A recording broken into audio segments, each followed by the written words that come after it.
In a game as new as this one, sometimes it's easy to feel like the old man in the room. And it looks like we're having a bad luck day today. Oh dear. That's pretty rude. I wouldn't call bombs bad luck. Now they don't have to worry about back of escape. Yep, it'd be very nice to not have to be killing every enemy along the way to the back, just hoping that you get a bomb to get to those 3 chests in the back.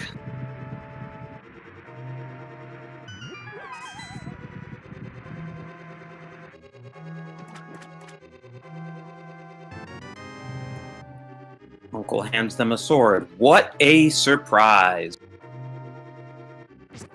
Yep, that's one of the few things that we can be sure of given this rule set, is that the uncle will always hand you a sword. Now, early powder's kind of interesting. You don't see that too often.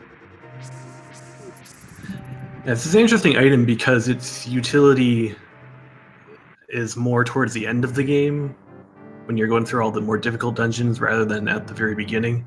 Though picking it up early, if you get the hammer as well at some point, can allow for an early check at the magic bat to see what he has for you.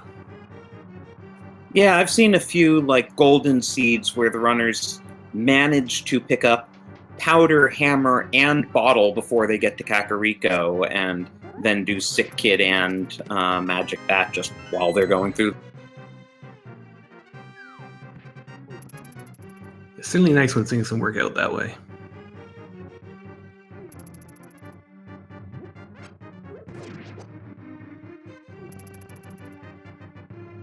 Runners very nicely marching in sync through here.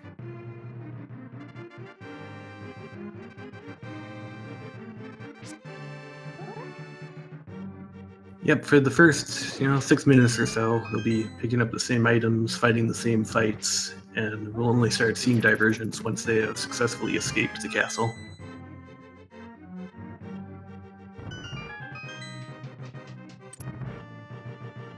Yeah, the only time you see major divergence in standard mode at the beginning is if the mirror happens to be an escape and one runner remembers to use it and the other.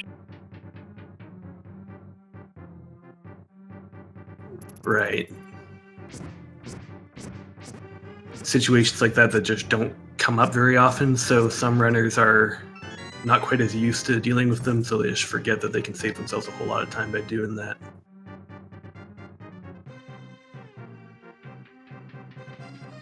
But we won't be seeing that today.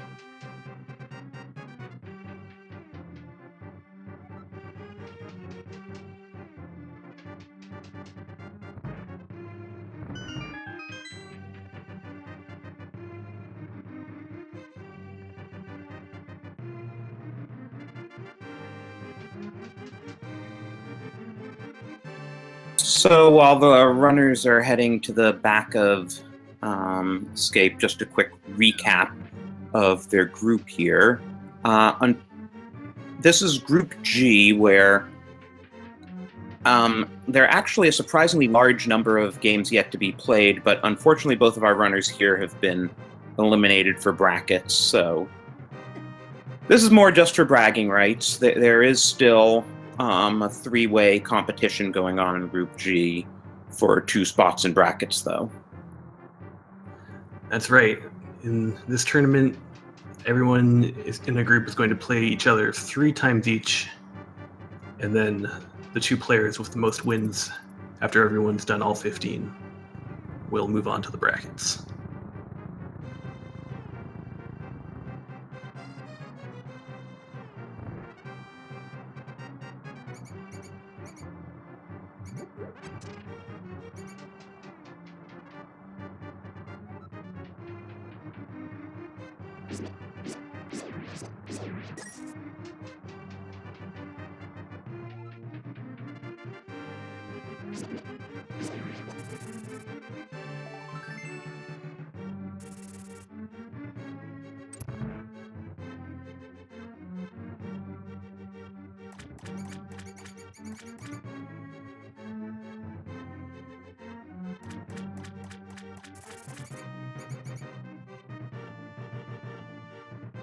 Well, you were saying about how even regular randomizer can throw curveballs at you. I was just thinking, after those bombs and the sword, we really haven't seen much so far.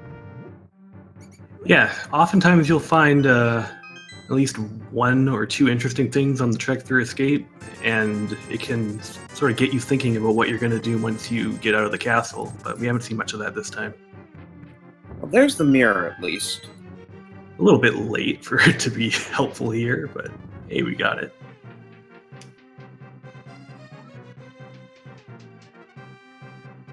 Still, it puts Tower of Terror in logic as soon as we get Death Mountain access.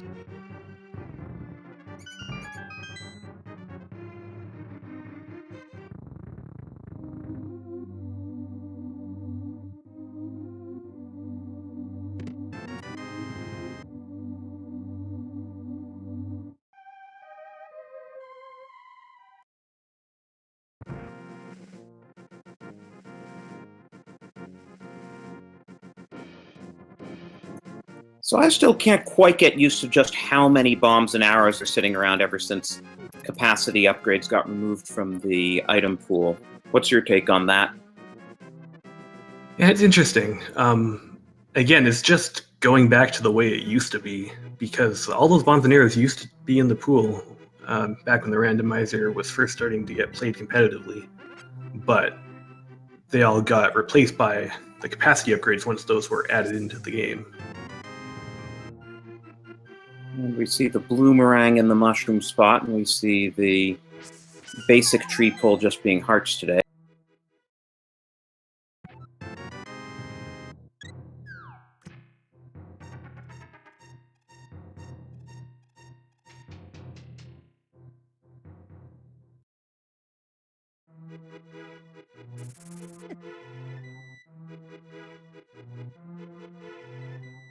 And one thing about the upgrades being removed is that it really puts the emphasis back on managing your ammunition. Because when the upgrades were in the pool, you're just going to find them all, or most of them at least, and then you never have to worry about running out of bombs or running out of arrows. Yeah, and in this tournament, I've seen a number of runners really have to be careful about their arrows in, like, Ganon's Tower or going to Armos Knight. Ooh, Yeah, especially early Moon Pearl. Oh. That's interesting. Finding the Moon Pearl before the items you need to get to the Dark World in the first place is interesting, because that means that by the time that you can really explore the Light World overworld to a serious degree, you'll be able to get to the Dark World, and with that magic mirror, perhaps be able to just tackle both dimensions at the same time. And with the Master Sword in the back of Blind's hut, we just need a lamp for Aga to be in logic, but I imagine the runners will do as many checks as they can to see if they can get to the Dark World without Aga. Yeah, you really want to avoid having to make that long trip up the tower if you don't need to, and because this is not an all dungeon seed, it's not something they need to do to beat the game necessarily.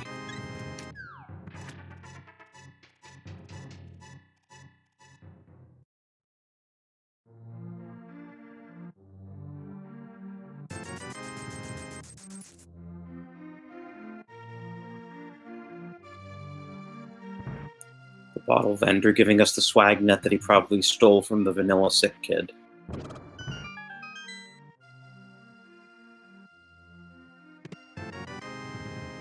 Man, I mean, I know he's a businessman and all that, but it seems a little cruel to take advantage of a sick kid and just steal his stuff and sell it for a profit.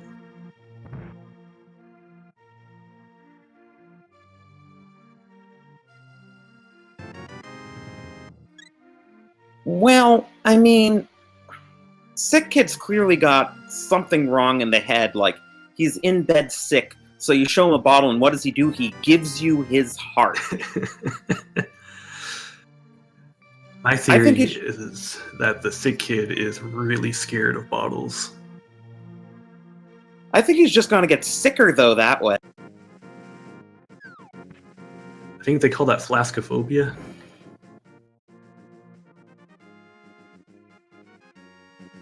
threaten him with a bottle, and he'll just give you whatever he has.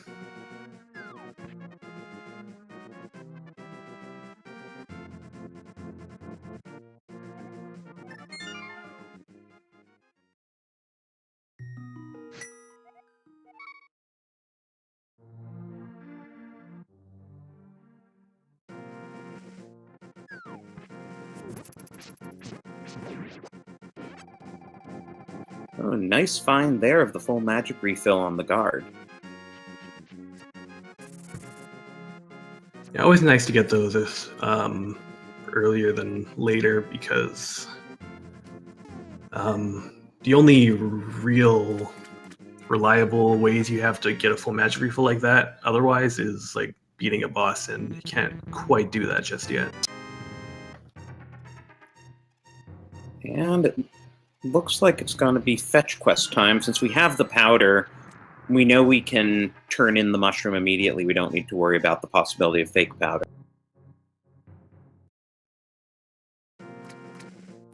Yeah, it's nice to just have one more thing off your mind.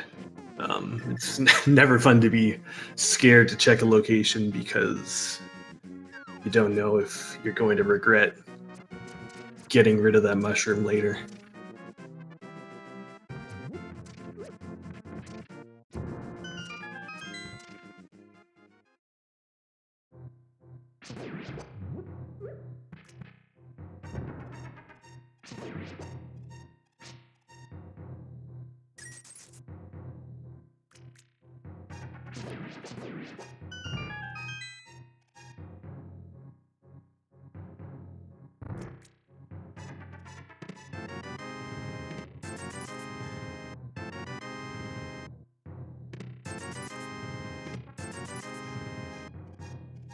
Now, the hookshot would be good progression if we had Death Mountain access, which we don't.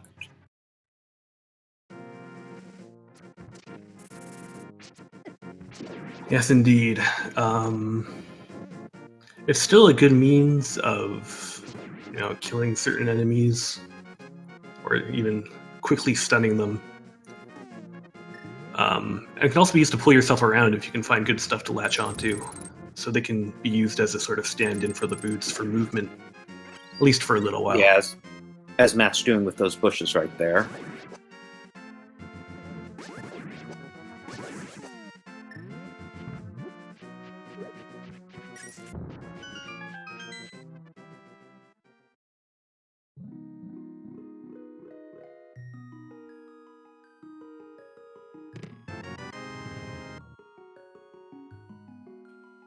But yeah, we're running out of checks in logic. We have Sahasrara, the first few chests in Eastern, Agena, Zora, and Mushroom, I think, and that's it. Yeah, that's about all I can think of.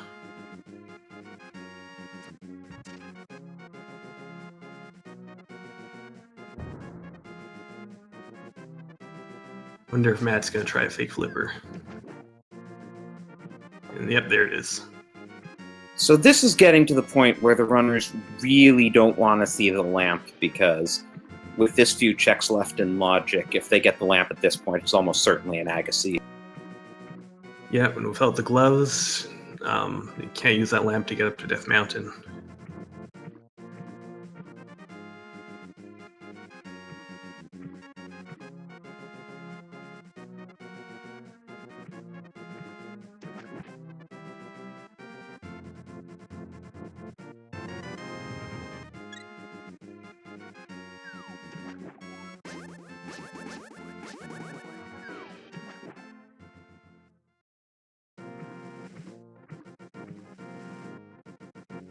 Well, earlier chat was talking about whether, sick kid and the bottle vendor and the hobo were stealing things from each other, but I guess today it's just, people are giving away their hearts.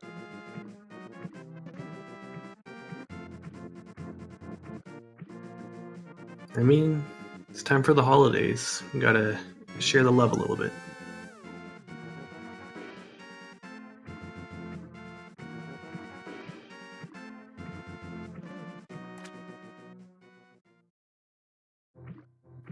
Maybe in a couple of months, someone can make a special Valentine's Day plando where, everything's a heart.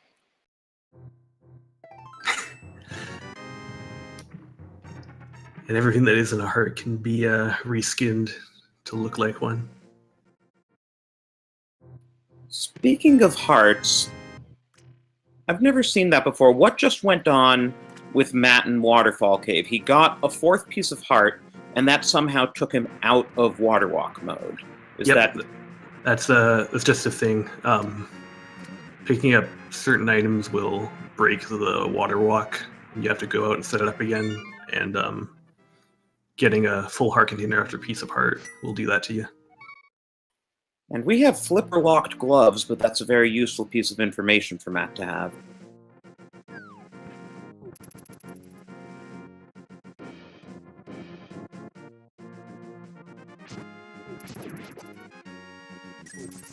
Yep, knowing that the gloves that are there will incentivize them to just come right back with the flippers, or once they have the means to do a water walk glitch to get onto that ledge without them.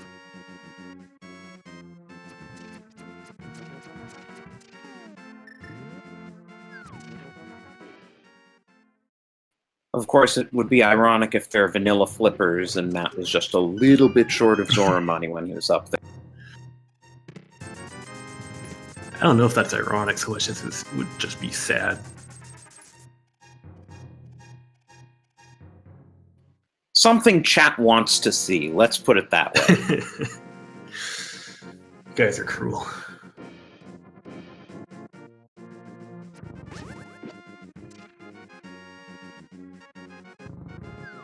I just want the runners to have a good time.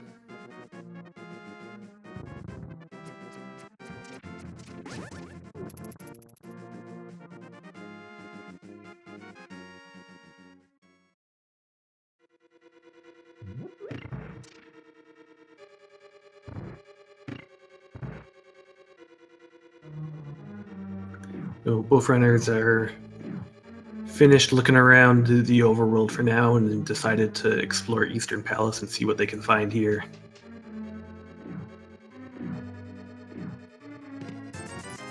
Well, it makes sense. There are... Oh, there's the lamp. We knew that was coming, or we thought it was likely. Alright. Yeah, now this is where it gets kind of scary. Like, how long do you put off that the Aghanim trip? And that decision has another bit of a wrinkle in it, as of the most recent updates, because there's now a hint in Aghanim's Tower that might just prove useful enough to offset the time you took taking the trip, even if Aghanim didn't end up being required.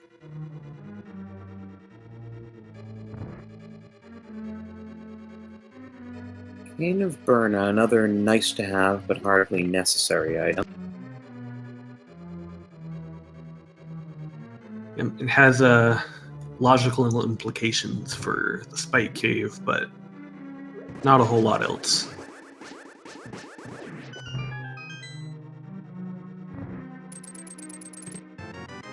So yeah, now that we've seen all three items in Eastern Palace, I guess the runners are just going to get the big key while they're in here, so they don't have to make a second trip for it. But yeah, there are 3 more checks they can do short of going to Aghanim, so it'll be interesting to see if they try any of them or just swallow it and go for Aga.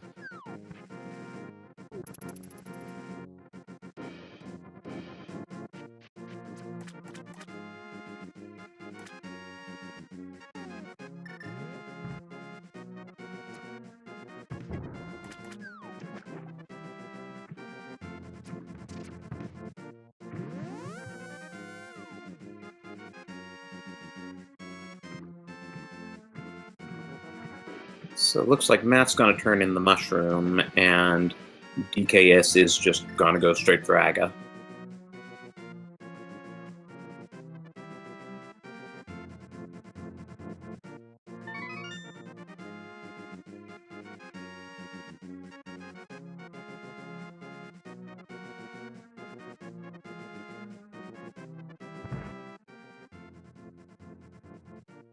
I'll have to see if it pays off, but might not know for a few minutes.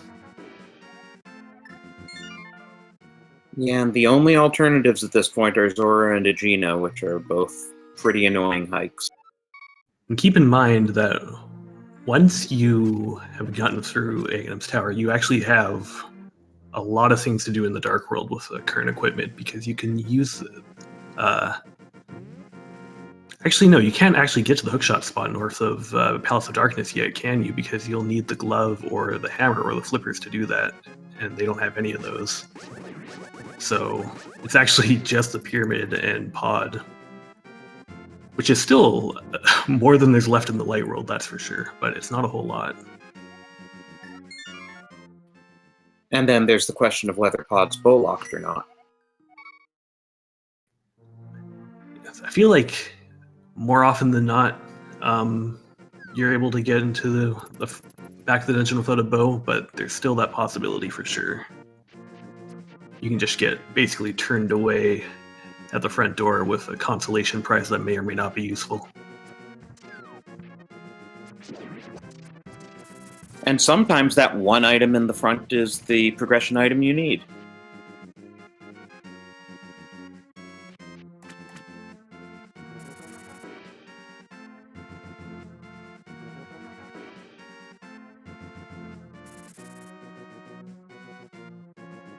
Yeah, I don't think it's possible to get up to Death Mountain because of the lack of gloves currently. Need to get rid of that boulder in front of the cave that leads up there, or have the flute to just fly directly to there, but neither of those is the case right now. Okay, I missed the hint in Agate Tower. Did you see what it was? No, unfortunately I missed it as well.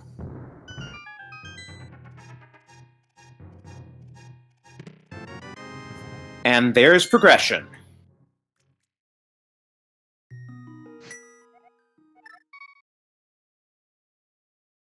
Huh.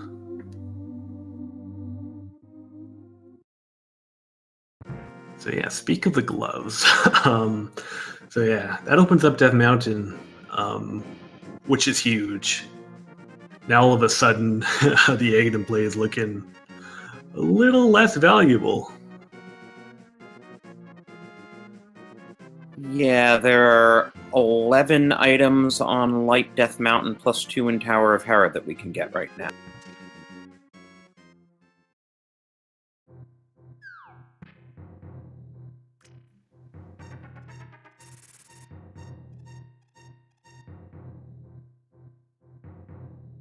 I mean, it's still possible that DK finds something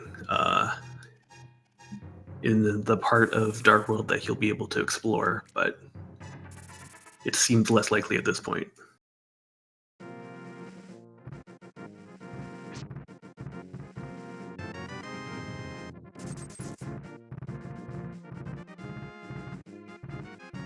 And it's possible that Matt only finds garbage on Death Mountain and that goes the correct play after all. I mean, it's very possible. Definitely seen more than a few seeds where just go to Paradox Cave, you get garbage, there's nothing in Spectacle Rock, and the Tower of Hera like turn you away until you come back with fire, or just has nothing in it. It's one of those things that feels like it shouldn't happen as often as it does, but it certainly does, and it's a possibility.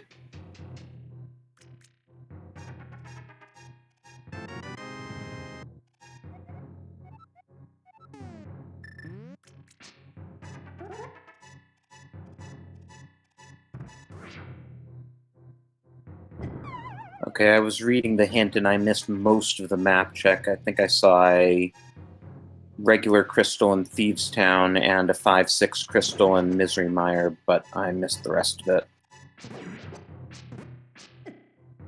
Our tracker's indicating green pendant in Swamp.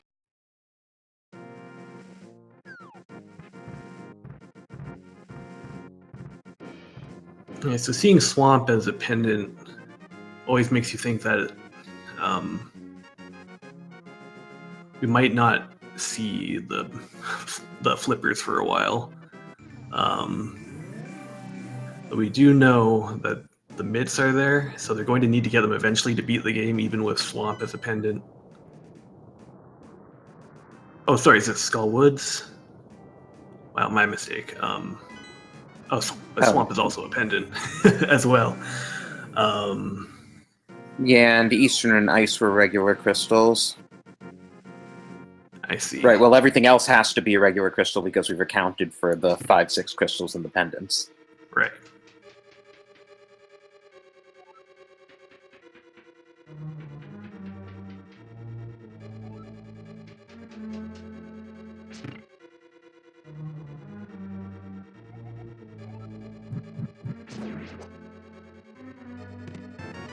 Yeah, unfortunately, for the runners, Skull and Desert Palace being pendants doesn't really take a whole lot of items off the table as far as what they're going to need for Go mode.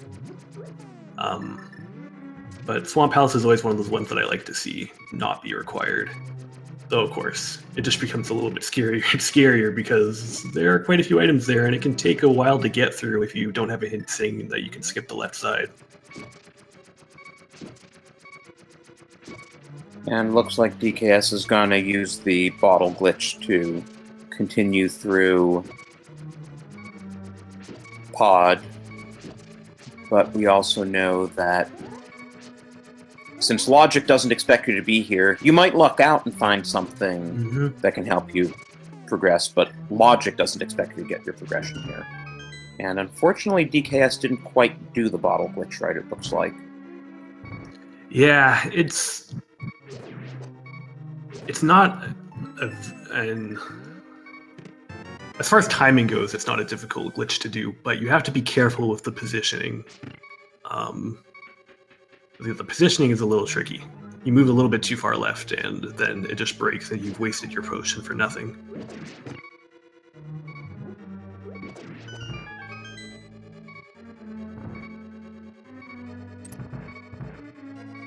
Yeah, and he doesn't have another potion because his other bottle's a fairy, so he'd first have to go to a shop if he wanted to try the glitch again, and that seems like more trouble than it's worth. Yeah. With that in mind, he's just gonna explore and try and find more stuff in the light world, and he's going to get his gloves pretty soon.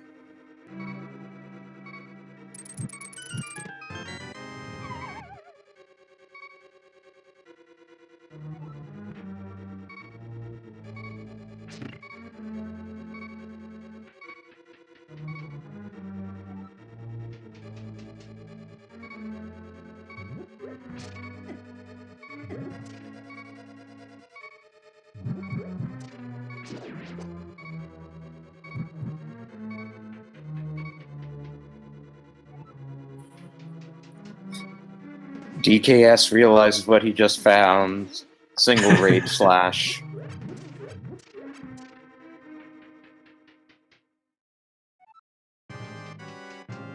Yeah, moments like that, you feel good about finding progression and moving a little bit closer to the end of the game, but you feel bad about all the stuff that happened just before it.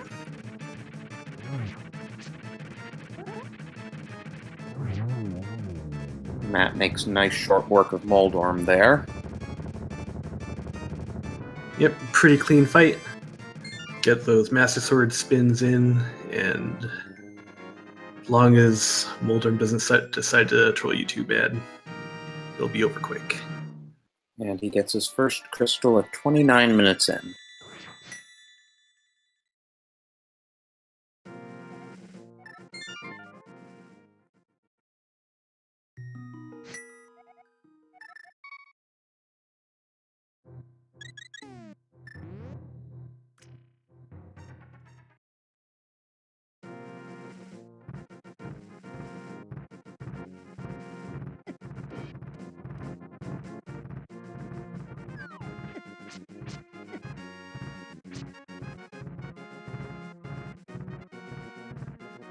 Yeah, DKS just checked Pod.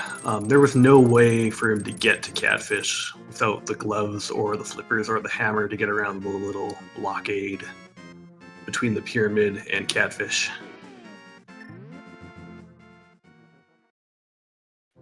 So now we're down to Paradox Cave or Spiral Cave or Zora must have the progression.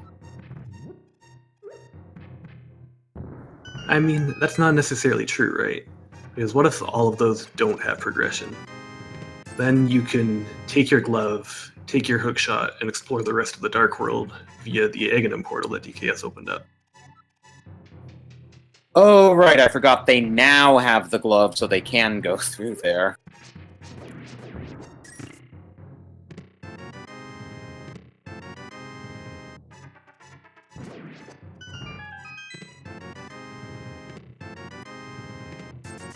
Wow, that's just item after item, even if it's no progression. Quake could be useful, Cape could be useful, Bacon's very nice to have. Yeah, I never feel bad about finding Red Mail and Tempered Sword this early into a race.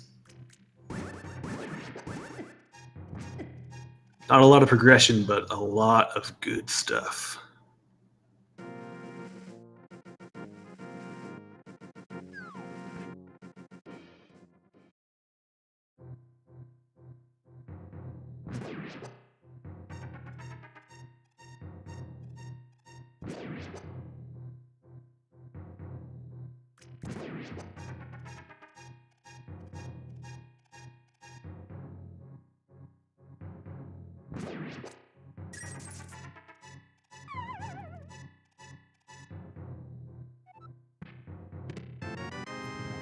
There's the flute.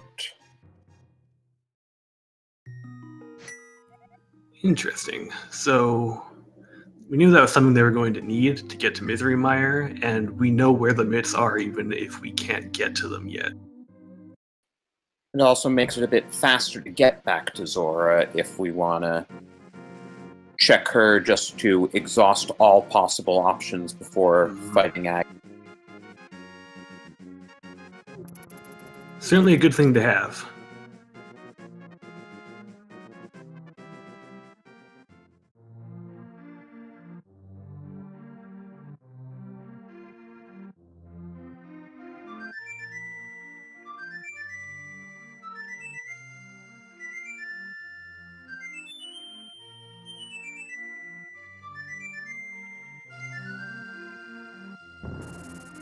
And the bird is the word.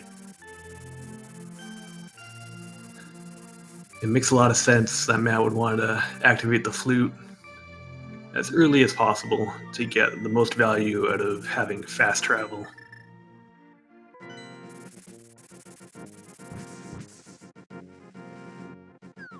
But it looks like Matt's not going to bother with Zora and is just going to do Aga at this point. Mm-hmm. Makes sense. I mean, can't get to the Dark World, and there's, again, not a whole lot left to do.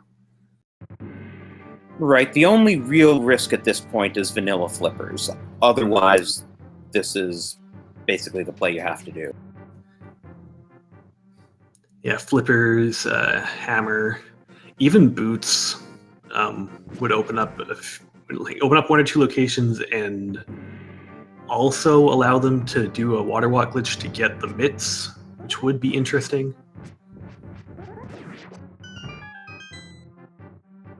Yeah, I'm sure if Matt gets boots, he'd water walk and get the mitt.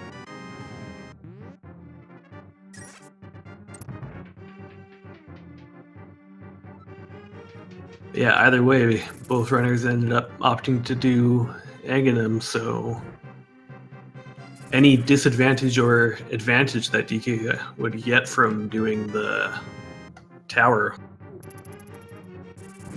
is currently evened out.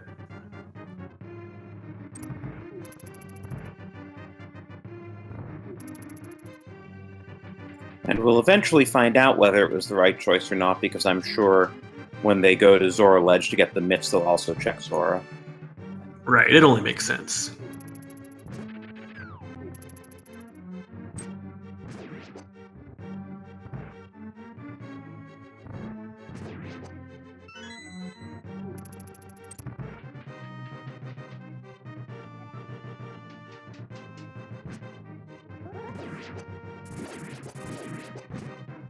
Moldorm defeated on DKS's side. Have to see where he goes from here. And Matt having a much faster time of Aga Tower since he has the Tempered Sword. Tempered sword, you're able to take down enemies very quick, and with the red mail, you're able to move a lot more confidently because if you get hit, you're not going to be punished too bad for it. Yeah, and since both mail upgrades were on Death Mountain, DKS was actually doing Agate Tower with green mail. Right.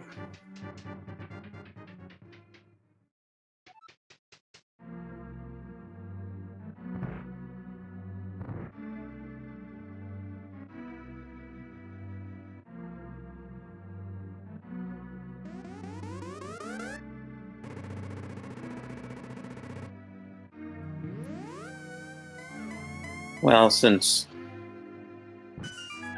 chat's now discussing the vanilla flippers matter, the nice thing is, without the mitts and without the flippers, there are only so many checks they can do in the Dark World. There are only 3 dungeons open to them, so they would wind up there before too terribly long. Yeah, the good thing is that with the hookshot and the gloves, you're able to explore pretty much the entire overworld, but you don't have a lot of those items you need for dungeons. I think missing the hammer especially is going to hurt your ability to explore the Dark World effectively.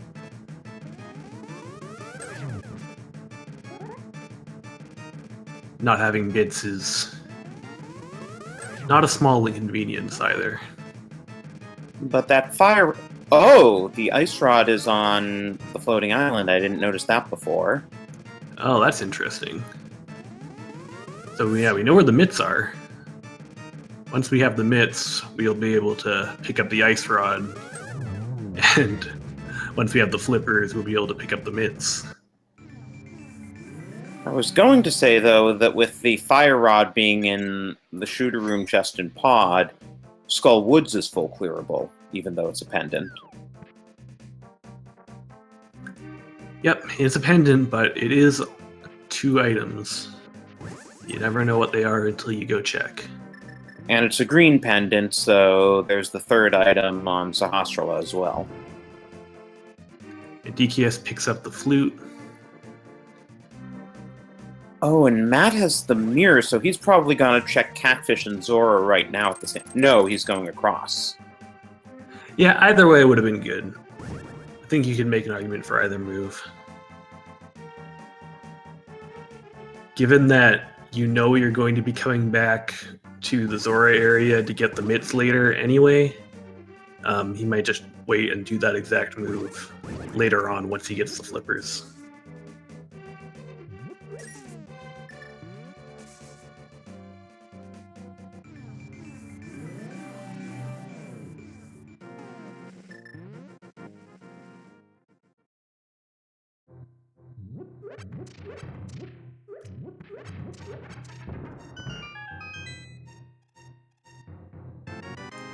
And Matt's rewarded with the silvers for the trouble of going up to Graveyard Ledge. That's a good find.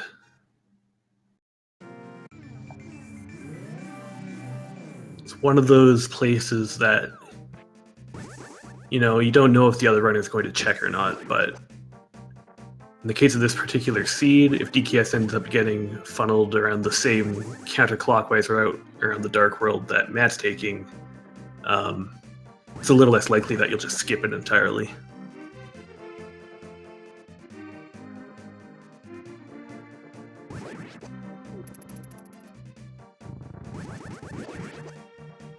Huh, so DKS went to the trouble of going up to Catfish, but doesn't want to mirror and check Zora while he's there.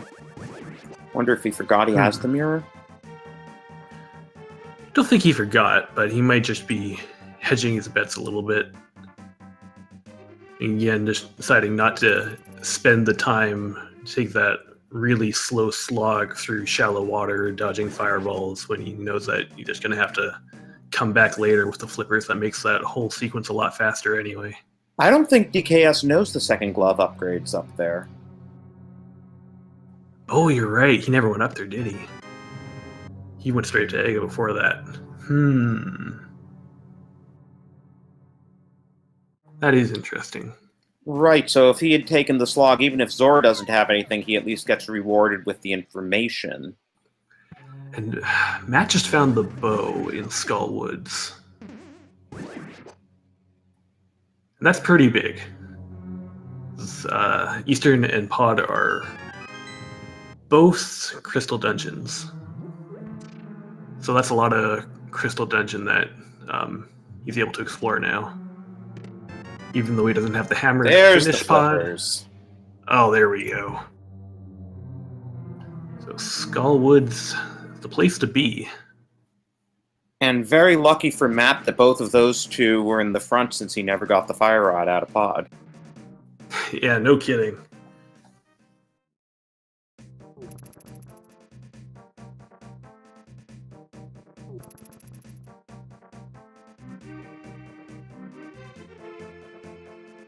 Yeah, with flippers and bows, definitely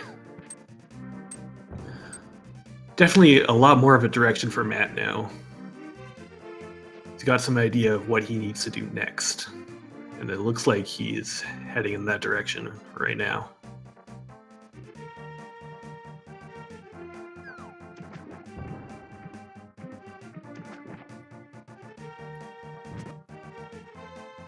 Seems a bit of a long route to take. Oh, because he probably wants to check catfish if he's going to the trouble of going all the way up there. Because I was thinking otherwise, why didn't he just mirror and fluke to 8? Yeah, you might have saved and quit to the pyramid. I'm not sure how much faster that would have been, if any. No, I just meant mirrored to the light world from Skullwoods and then immediately fluke to 8. But this way he can check catfish. Oh, you're just saying another alternative. Yeah. Right, they have the mirror. They've beat Naga, so a save and quit in the dark world would get them to the pyramid.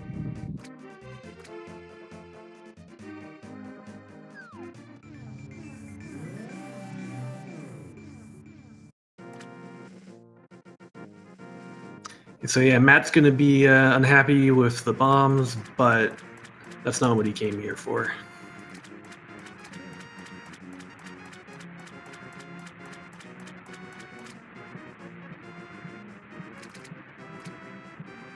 Yeah, the thing about Mafia is that the mail doesn't really protect you from what's really dangerous about that fight. Which is to say, the spikes moving around the room. Yeah, spikes are 1 heart apiece regardless of armor. And for all that, Zora was just a life lesson. Dang.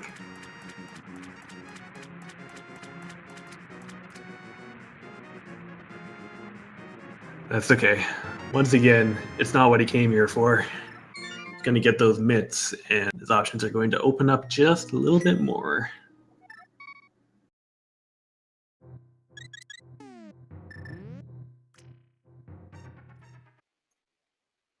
Yeah, so I'm thinking, what do we need for no mode at this point? We know where both rods are. We still don't know where the hammer or Cane of Samaria are, and we'll need both of those. That's right. And we'll probably need a medallion or 2, but there's always the 1 in 9 chance that both Meyer and T-Rock are quick.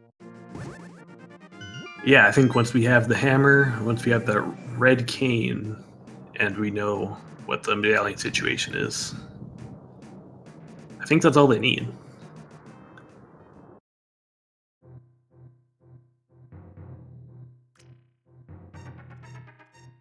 And we have a Super Bunny Cave check. Except that Matt doesn't know where the fire rod is, and DKS doesn't know where a number of items, including flippers, bow, and mitts are. Yeah, exactly. Like, no mode for us is not go mode for the runners.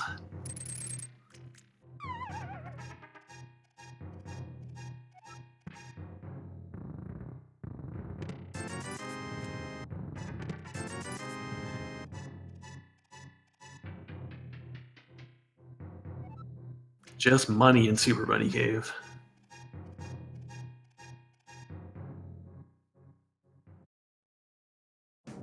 But there are 4 more chests to check in the Hookshot Cave, and going to be able to mirror and get the ice rod as well once he's done with that.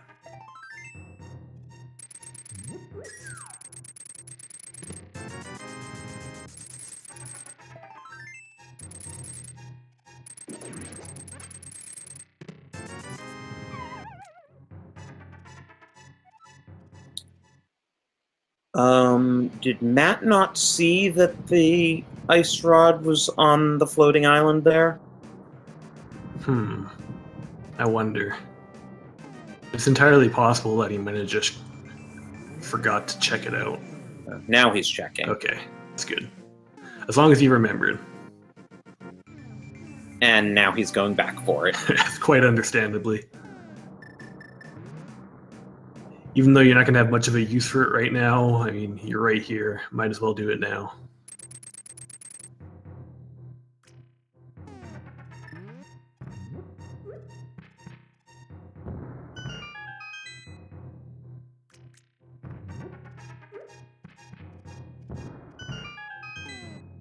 And who knows, he doesn't know where the fire rod is. He might,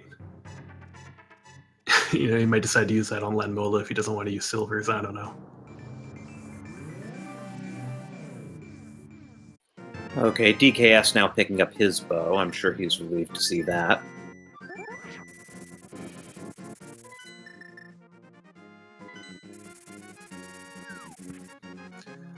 Yeah, DKS with the bow in hand. We're certainly going to find the flippers soon.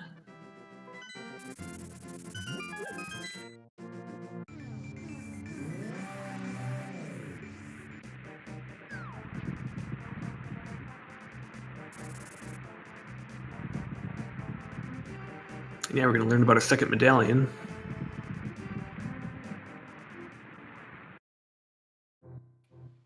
That was too quick for me to see what it was.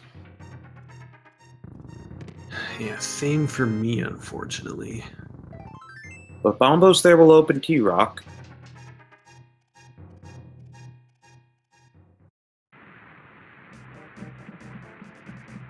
Our tracker's saying Quake, so yeah, we have all the medallions we need now.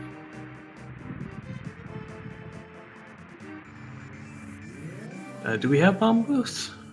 Yeah, he just got it in Myershed. Aha. It's a convenient spot for it then, right next to our knowledge about the other medallion.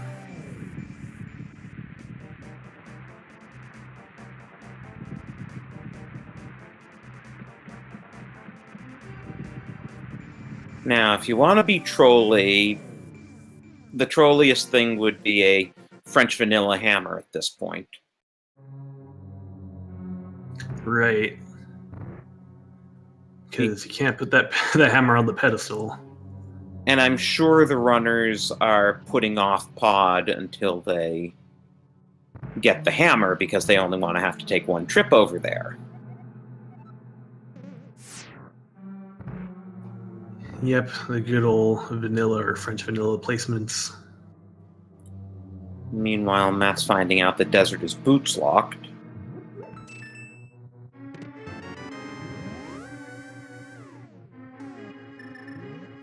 Yeah, that kind of thing can be both an annoyance and a relief.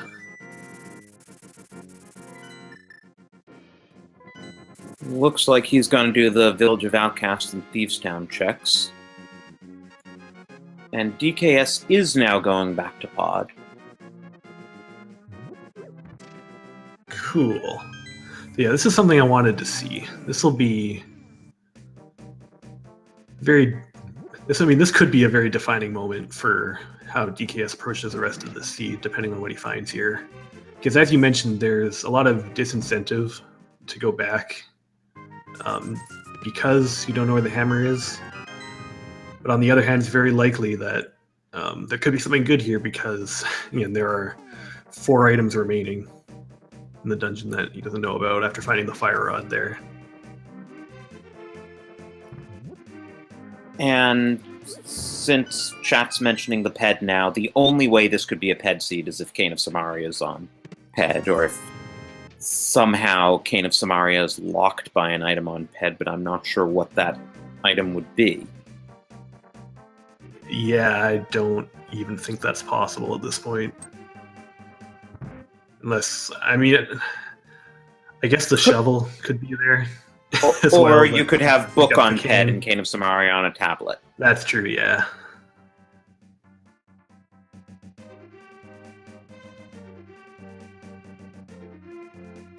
I imagine of those three, chat's probably rooting for the book.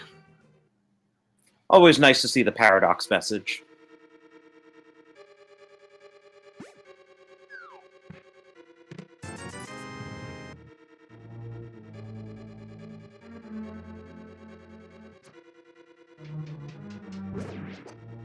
Yeah, DKS picking up a couple keys from the right side, which will allow him to explore the rest of this dungeon now. Except, of course, for the Helmosaur King himself, because you're going to need the hammer.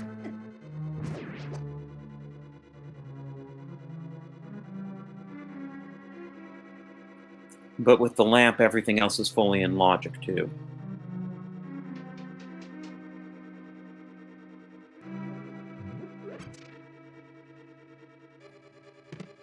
Yeah, and finding the big key early is kind of nice, because that way you can save a little bit of time with a hammer jump if you decide to do that.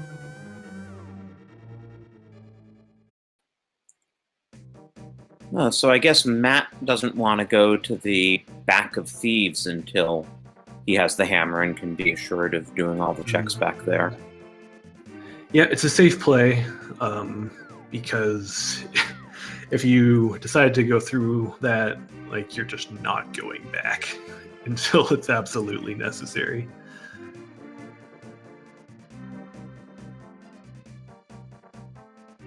Yeah, you don't need hammer to kill Helmosaur, but you're going to need the hammer to get to him.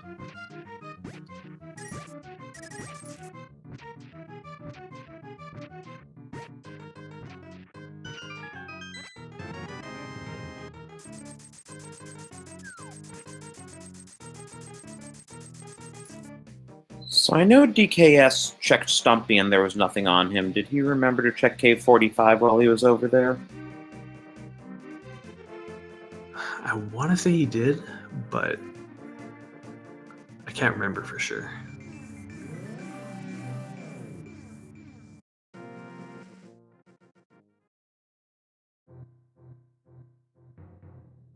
Well, our tracker was telling us that it was a big 20, and then he walked in there, and indeed it was a big 20.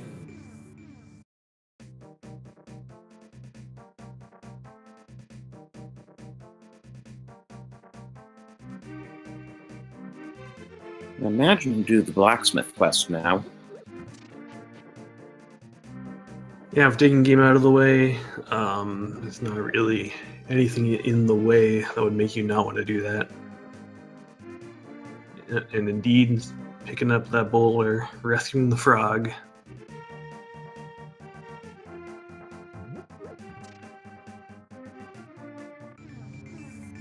So yeah, the shovel was found in the dark maze, so I guess that's one item crossed off the PED list.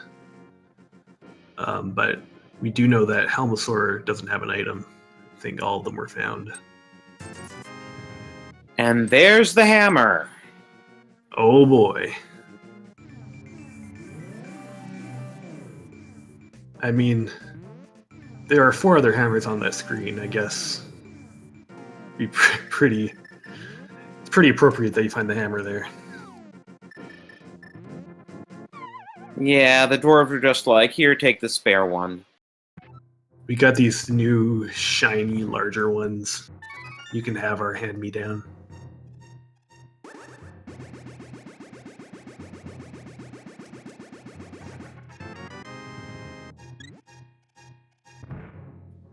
So now probably check hammer pegs, check purple chest, and then I would bet Matt goes over and does Pod and Eastern because he has no reason not to.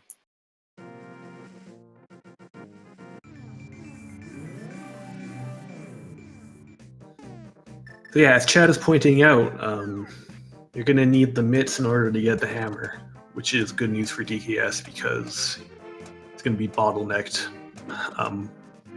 Because the hammer just locks so much that, by extension, the mitts lock so much in this seed. Yeah, worst case for DKS is if he starts to wonder if the hammer is on Sahasrara and goes to Moth for the green pendant.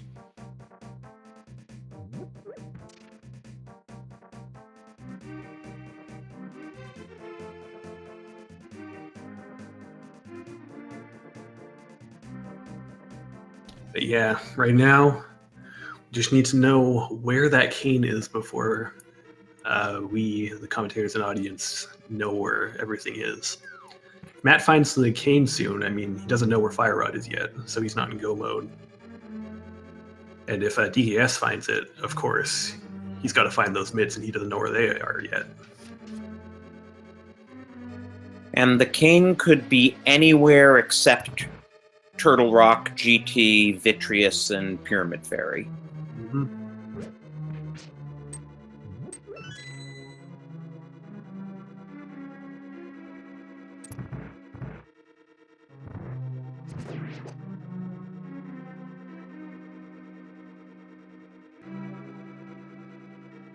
So dKs is going for a swim. And we've got to hope that he decides to go up and talk to the Zora King and sees the mitts along the way.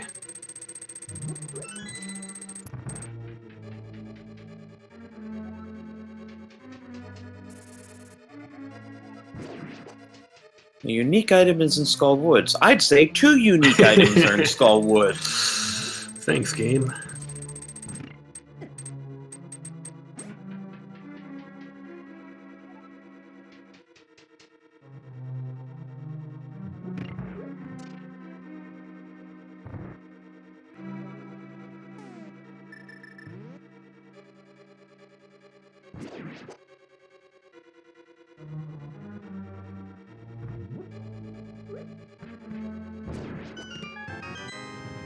Yeah, it seems like it's exactly what's about to happen.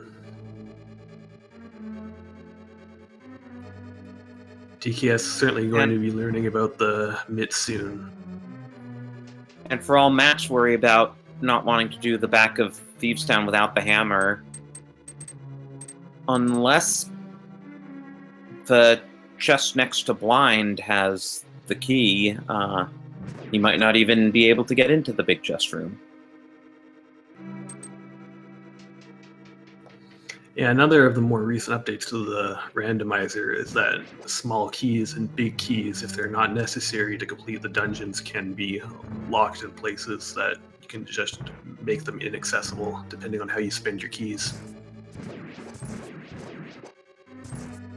And in this case, the small key in Thieves Town can be locked in the big chest. Oh, but there it is. We'll be heading over there and taking a peek inside. And if nothing else, it'll be peace of mind. For sure. Meanwhile, dKs marching over to the mitts. And 10 arrows in the big chest of Thieves Town.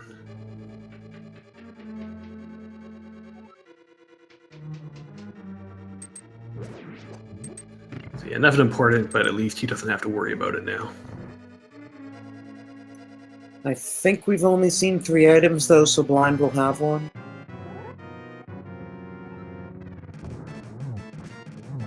We'll also have a hilarious joke.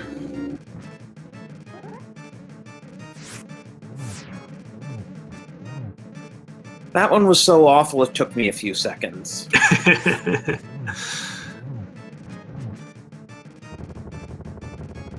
Yeah, that one's a little bit of a stretch, huh?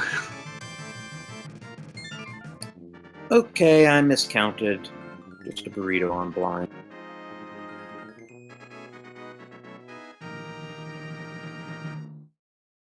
But yeah, more importantly, it's a crystal. So just to address chat, no items can't be locked behind themselves, even if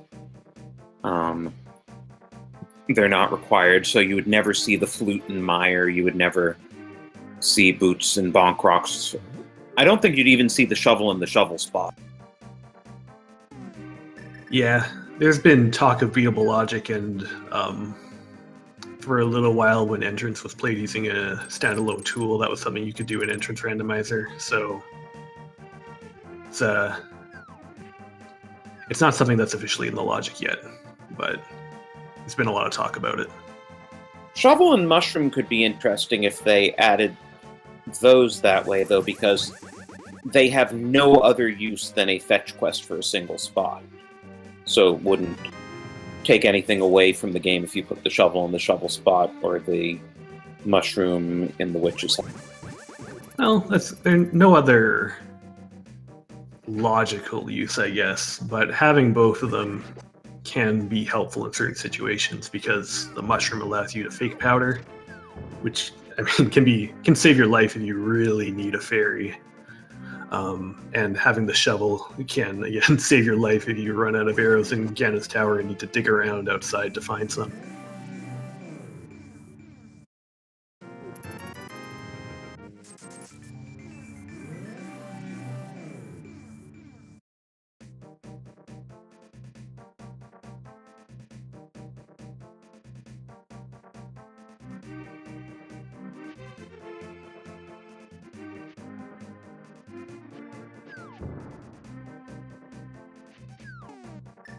Oh yeah, we haven't even seen Hype Cave yet.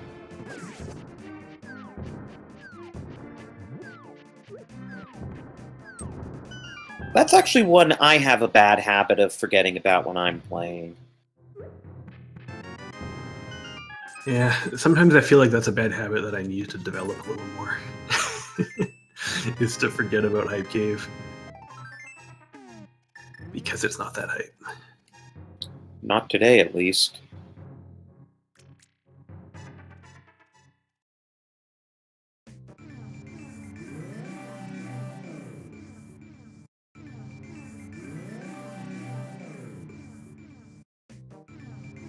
Yeah, DKS, after trekking through Hookshot Cave, has collected the ice rod. So now we know what he needs to do is start that Smith's chain as soon as possible. But interesting, he just go into Ice Palace. This could be interesting.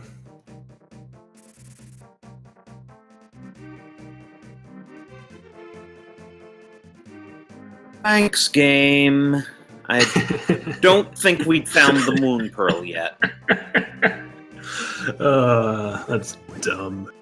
Anyway, we know he's not going to be able to beat this because he's not going to find the hammer in here, so there's no way he's getting to the right side to check this chest. There's no way he's getting to Cold Stare. But, you know, he could find the cane here.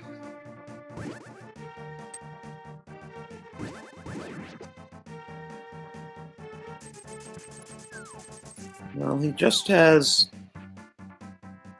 this check, Spike Room, Iced Tea Room, and Freezer Room, and then the big chest if he happens to find the big key by then. Right.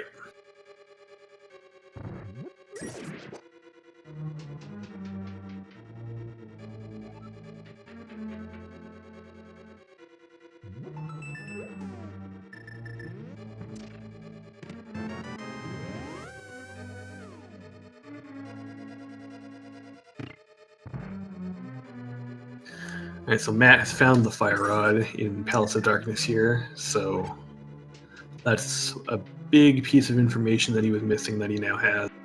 So once he finds his cane, that'll be go mode for him.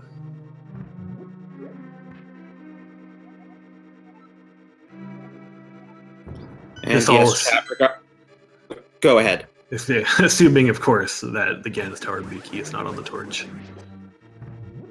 I was just going to say regarding the schedule, yes, there's another match starting now, but it's not being restreamed. This is the last restreamed match for this tournament this evening.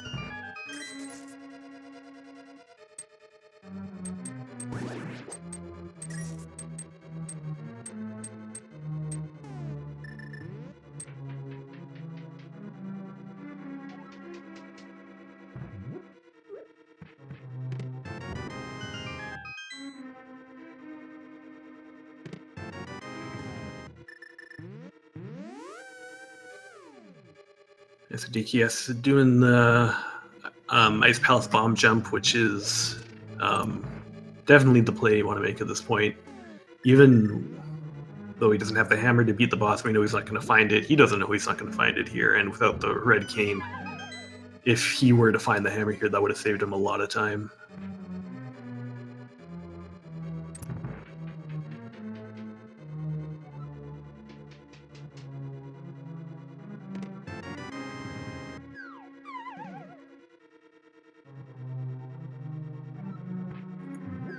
And Matt's doing the full clear of pod, even though we know the only thing he's going to get for his troubles is the shovel.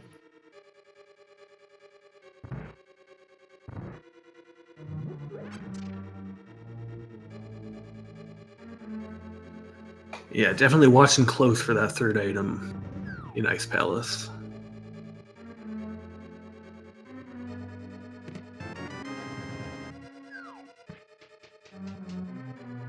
Maybe taking that key and heading to the iced tea room. A map requires the hammer. That's very useful information. Thank you very much, game. Yeah, I don't see the game hinting on maps and compasses very often. That's kind of unusual.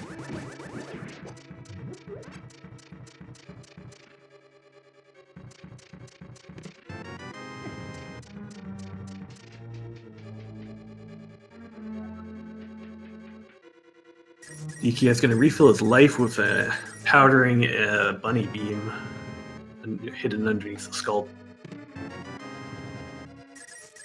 Ice Tea Room has the map. Just going to head on out of there. Nothing else to do.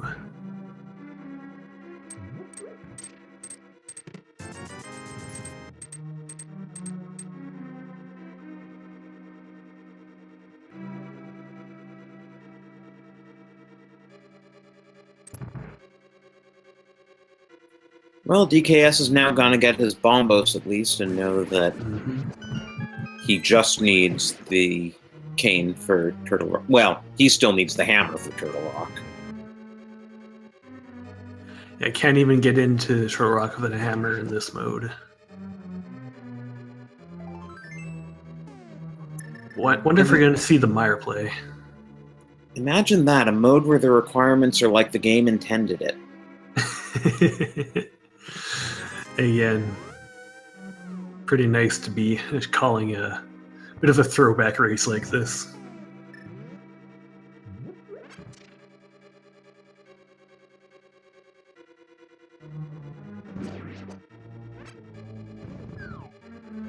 Yeah, no Meyer play yet. Looks like we're heading on to Checkerboard Cave. We'll have to see what he does from there.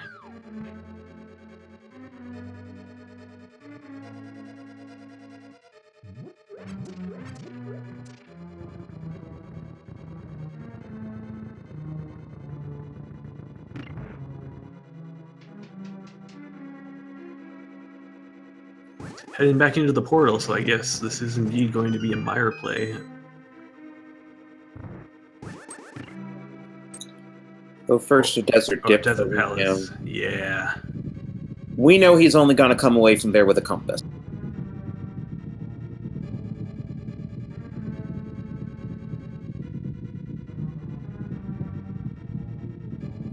Yeah, dKs checking everything we know he doesn't need to, unfortunately, but I really want to see him dip Meyer. Because if the cane is in there, there might be something of a lifeline for him. Because if he gets the cane, it's in a really awkward place that Matt might not check for a little while. And also, the only other real time-consuming use of that cane also requires the hammer.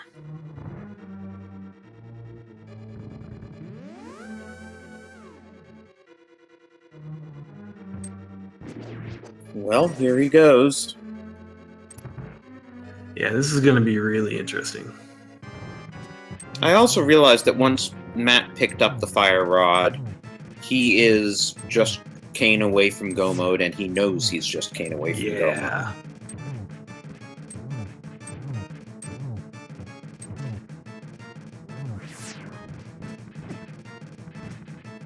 If the Helmstar item is going to be new information, maybe it's here. Actually, no, we already know it's the map, don't we? Yeah, it's 5 items were found here in the first place.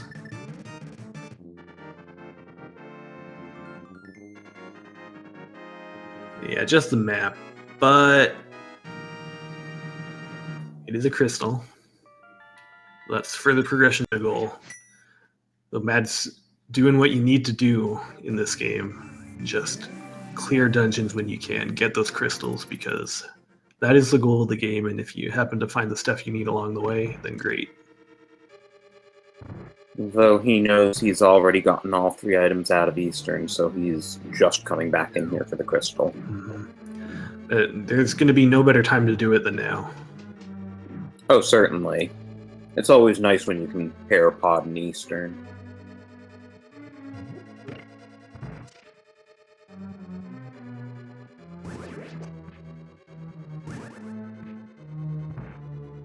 But yeah, there's still so many trolley locations that Kane could be.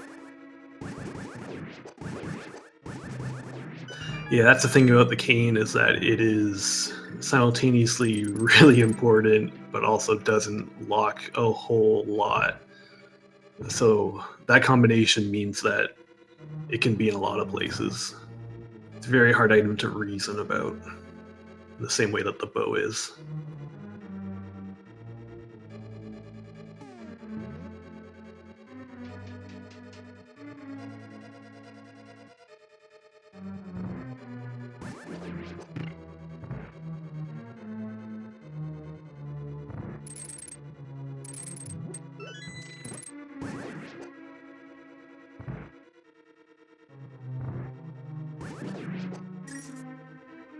Well, there's one of the 2 items for Meyer, Fisher-Price Shield.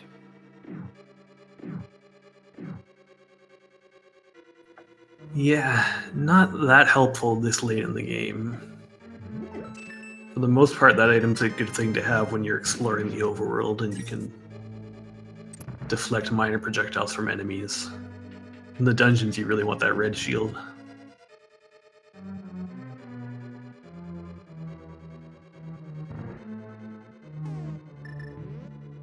While we're having a bit of a breather here, remember to give both of these runners a follow. They're almost done with the tournament for them, but they're both still doing a really good job, and there are many more tournaments to come, I'm sure.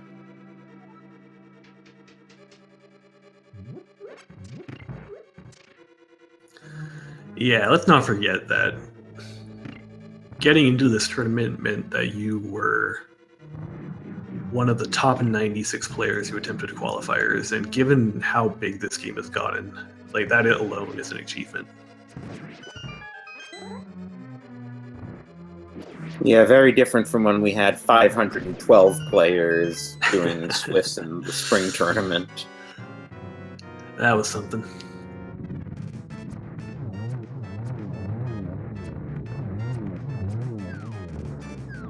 And even then, brackets were 128, so the players who are doing groups here are on average better than the average player who made it to brackets in the spring.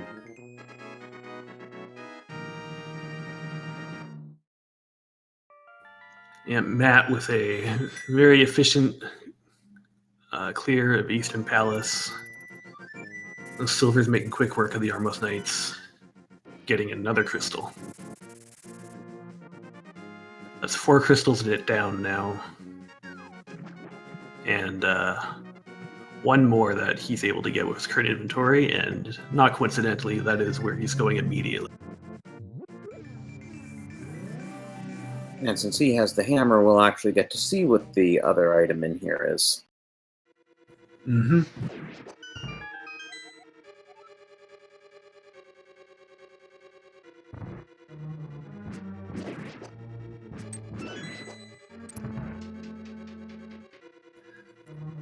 Yep, reading that hint once again. And if that item is not the cane, we're probably going to have to start dipping Pendant Swamp.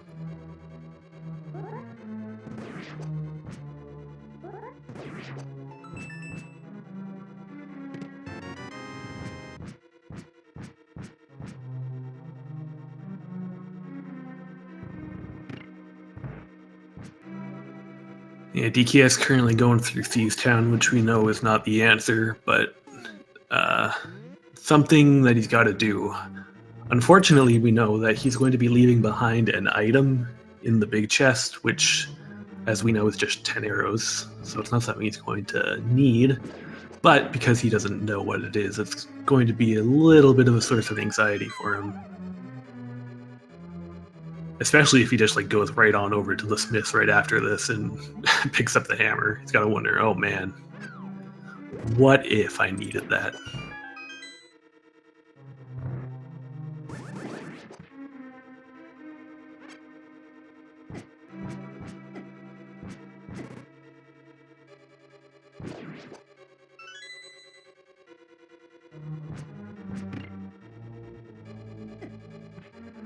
The berry doesn't want to let go of its key. This room can be a little tricky if the Bari decides to move in a certain way. Yeah, between the Barry, the conveyor belt, and the spikes, that was a bit of a rough room for Matt.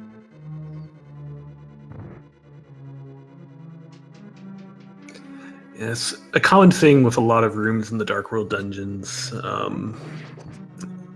is that they have a lot of really sort of tricky things going on all at the same time, and then you also have to deal with enemies that have just a little bit of RNG that can just throw a wrench into it. And then you see even the best players just sometimes take a stumble.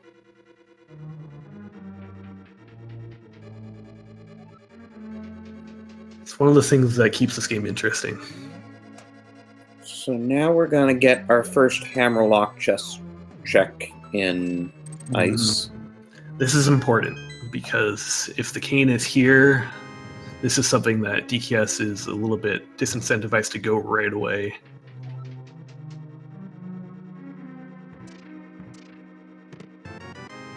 Just because he's done so much of it already.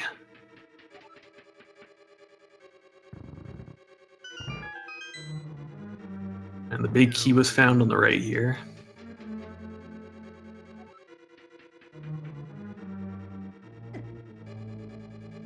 You know, I was just thinking, the runner's previous race, 2 hours ago, was a key sanity, and yet Matt won that in like an hour 33 with 130 checks, and it's looking like this one might well be worse unless the Cane of Samaria turns up really soon. I mean, I said it right at the beginning of this race. Just because it's simple, just because the rules are simple and straightforward does not mean that it's going to be easy or straightforward to clear the game. And again, Key Sanity did not invent the double dip.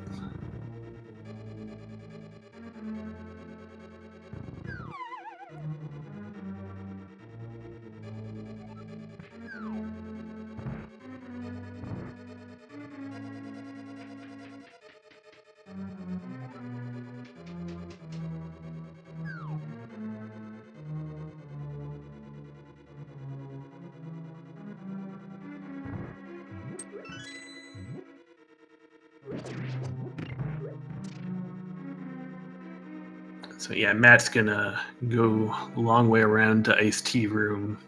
I think that's where he's gonna find the third item, which is something useless like a big 20 or something.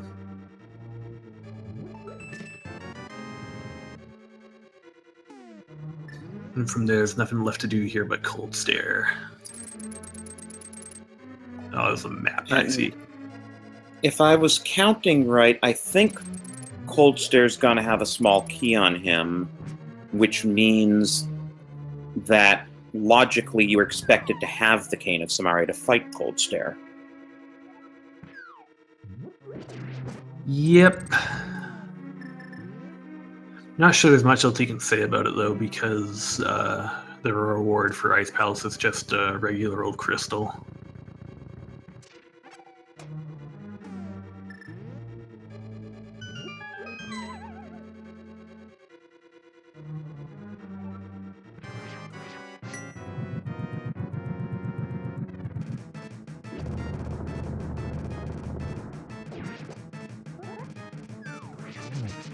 Yeah, Bombos making Cold Stare a lot easier because it gets rid of the shell fast and you have a lot of magic left over if you want to use that Fire Rod.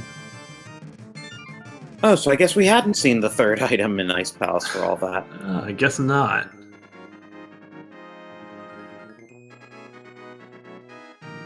DKS finally getting his hammer.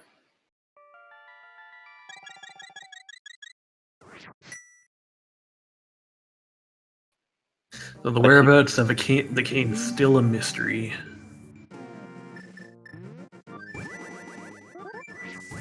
But the good news is that that's all that either runner needs for Go mode now. So DKS happens to find it earlier than Matt does. You can spend some time perhaps catching up. But first, DKS, not surprisingly, is going to do magic bat hammer pegs in the purple chest. Yeah, no real reason not to do all this right now.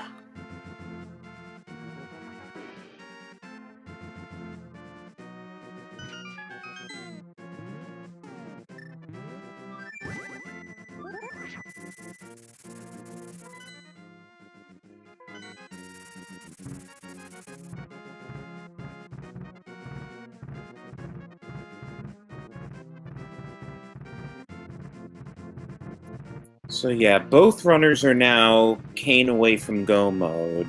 Mm-hmm. Matt has 2 extra crystals, but DKS has pretty thoroughly cleared out both of those dungeons, so he can just go straight to the boss when the time comes.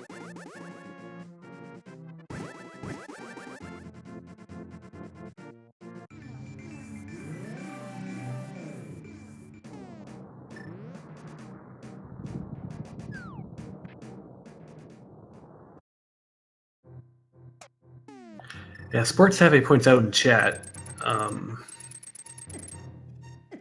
DKS dipping Swamp right now would not be unreasonable, especially given that he's going to be heading right to that area with the purple chest.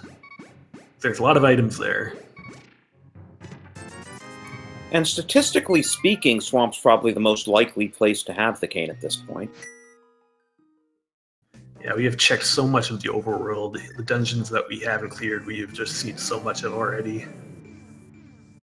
And then there's just Swamp, that just little cluster of items right there in the south of the map that no one likes to go to because it takes forever to get them all. Oh, and looks like Matt is going to take a mire dive, which will allow DKS to make up some time.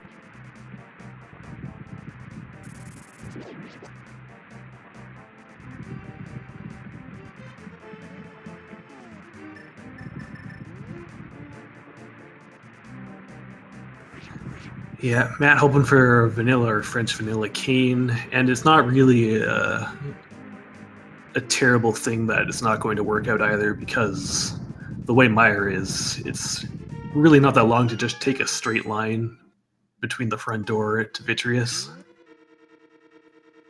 Yeah, he's just gonna waste time going to the fire-locked side is all. Yeah.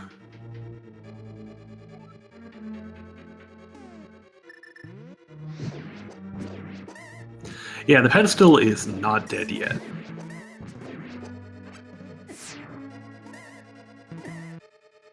The pedestal can't have the boots, but it can still have the cane itself. It can still have the book, which leads to the cane.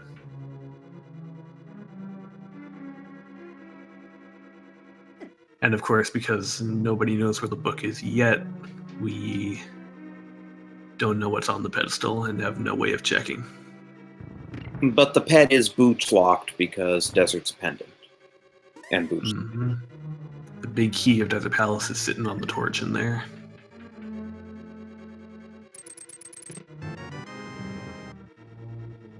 So yeah, what else have we not seen from either runner that we have the items to do besides Swamp? I can think of the green pendant, but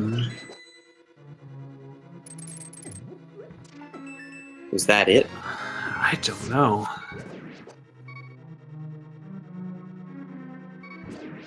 Having trouble thinking of much else. I mean, the boots are locking a lot of what's left in the overworld, really.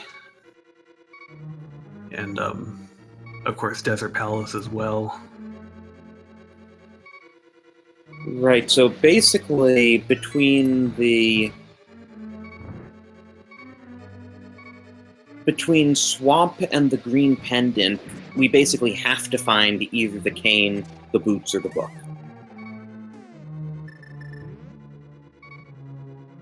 Does seem to be the case.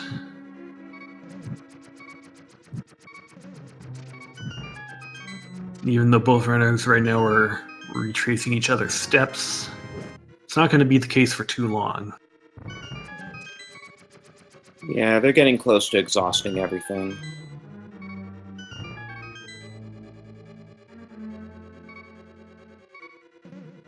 Oh, now that's interesting. Did Matt just check the compass chest and is trying to avoid the cutscene by checking everything else first?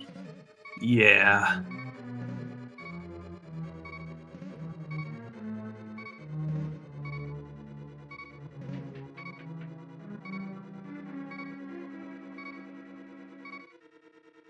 It's a play that can save you a lot of time if it works out, that's for sure.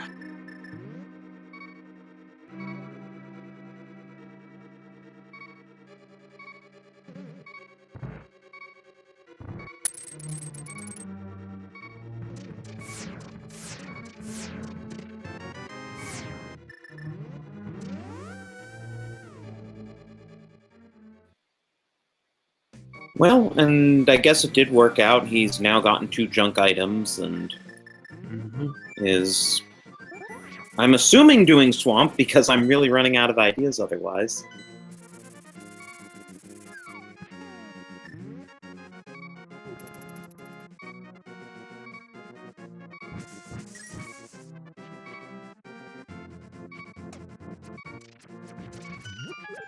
And DKS going to fight Cold, staring at his 4th crystal.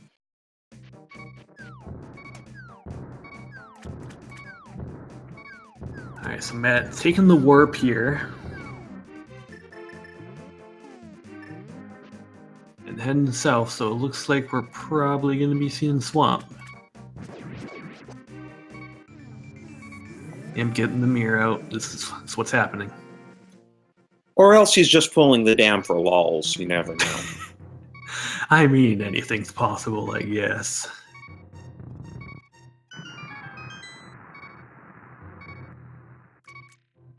DKS unfortunately couldn't keep the 3 puffballs in a corner. But he's got 2 of them. There's the 3rd.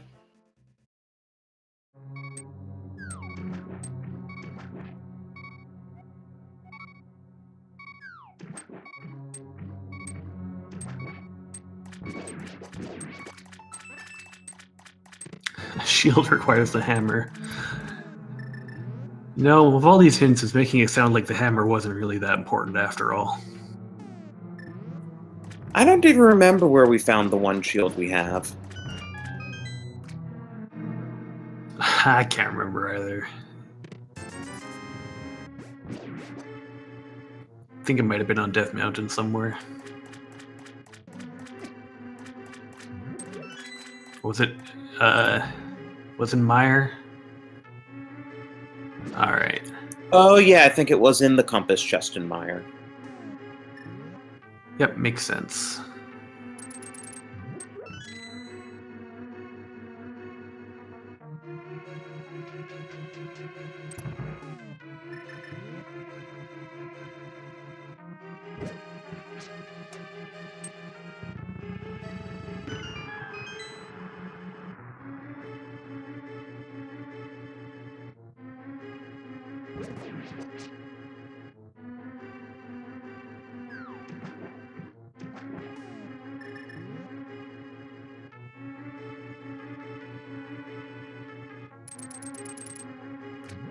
So the runners are going to be going through Swamp at pretty much the same time. Depending what order they check things could make a big difference. Mm-hmm.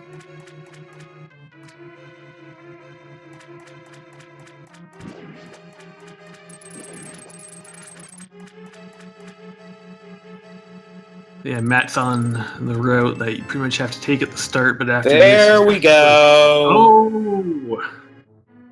So at an hour 30, Matt is in go mode. Almost an hour 30 exactly. And DKS is going to be there within about 2 or 3 minutes.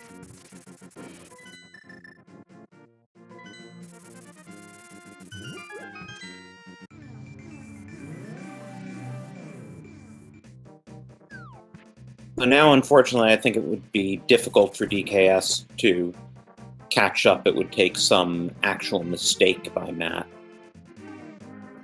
I mean, he's got some ground to make up, but like, what's the difference here? Like, Pod is the big one, though DKS has like cleared out most of it. I think he has the big key, so he just has to go kill Helmasaur. And I think it's the same case for Misery Mire for both of them.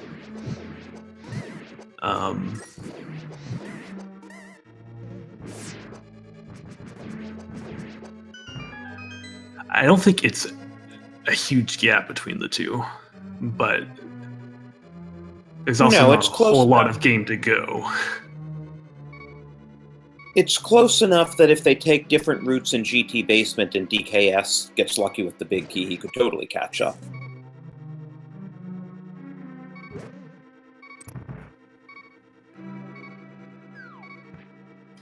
So yeah, while Matt is certainly in the lead now, DKS is about to find the cane, and it will definitely still be a race.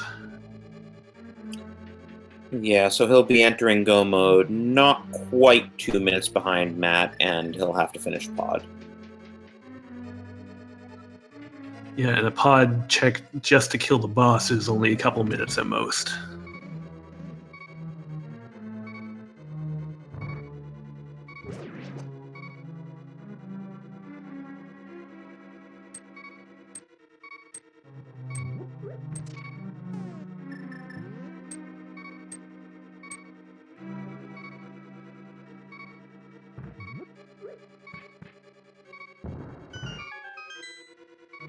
DKS going to head to Mire first to finish that off, just like Matt decided to.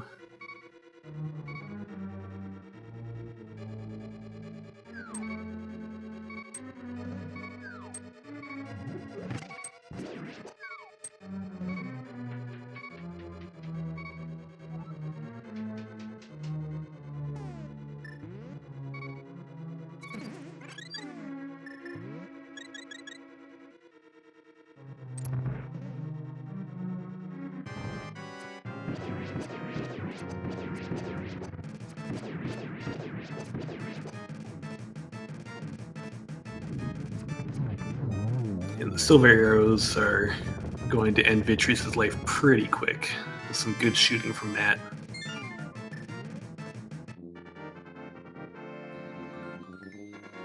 No problem at all. And I imagine DKS will have about the same sort of a fight. Mm-hmm. There's a reason the vanilla game locks the silver arrows behind Vitreous. Yep. It's kind of interesting given that there's no way in the vanilla game to fight Vitreous with the silvers, that it's one of those few enemies that actually takes 2 of them to kill.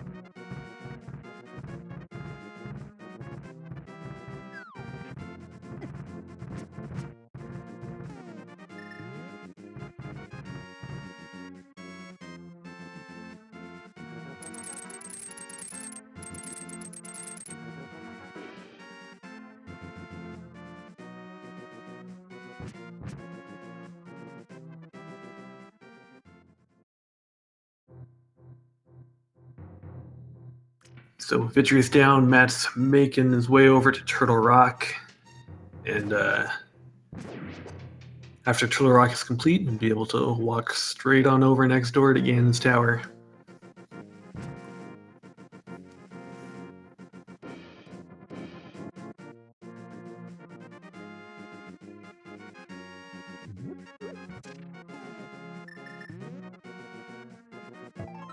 Meanwhile, DKS quickly approaching the Vitreous fight.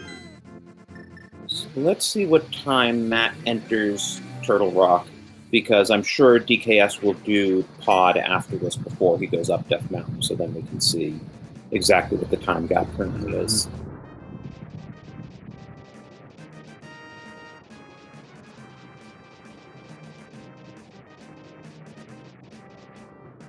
Yep, clean, victorious fight for DKS as well. Good use of the silver arrows. So 135.20 to enter T-Rock.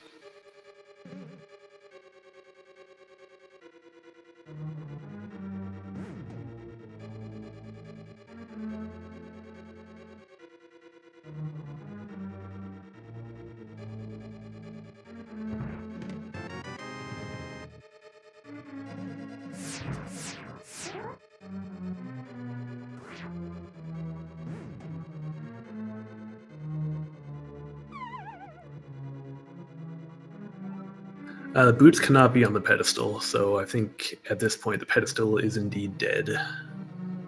That was a bit of an odd move by Matt. Did he just try to turn in the wrong direction?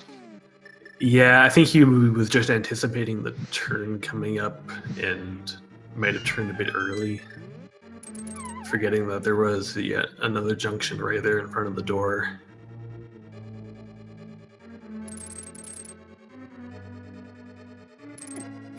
Gets the quick hook shot there off the torches. Nice early big key, too. That's always nice to see. When you're in Turtle Rock and go mode, finding the big key early means that you can skip the lava chest. Which in turn increases the likelihood that you'll be able to skip Laser Bridge down below.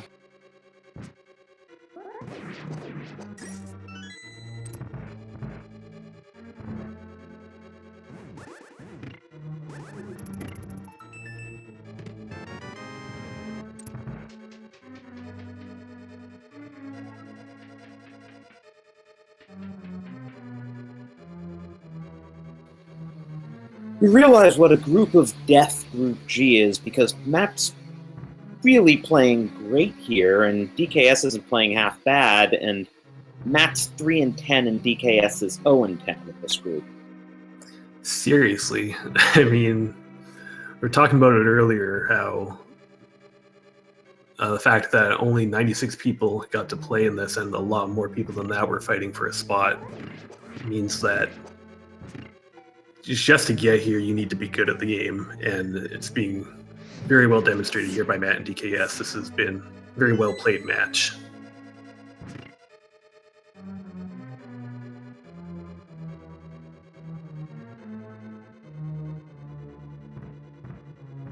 Matt had to be a little bit careful extracting the key there because it dropped right next to the door and it would have been easy to accidentally open it, but he's fine.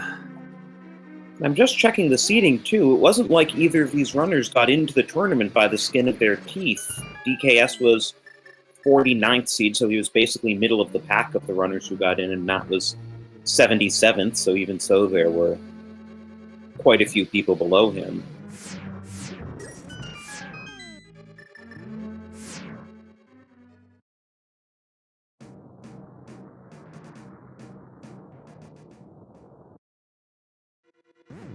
Yeah, I was mentioning it to a friend earlier, talking about the tournament, and it's like crazy how absolutely nobody here is free. You have to be careful with every match you play, as every opponent can beat you.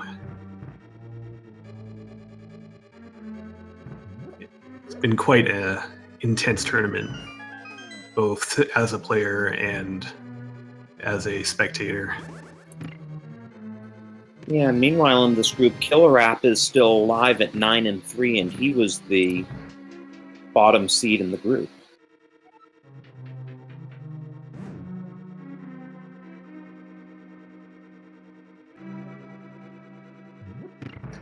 It's another interesting thing too is that you gotta remember that the qualifiers were just plain old open mode, and then you get to the tournament and we're playing a whole lot of different modes than that. So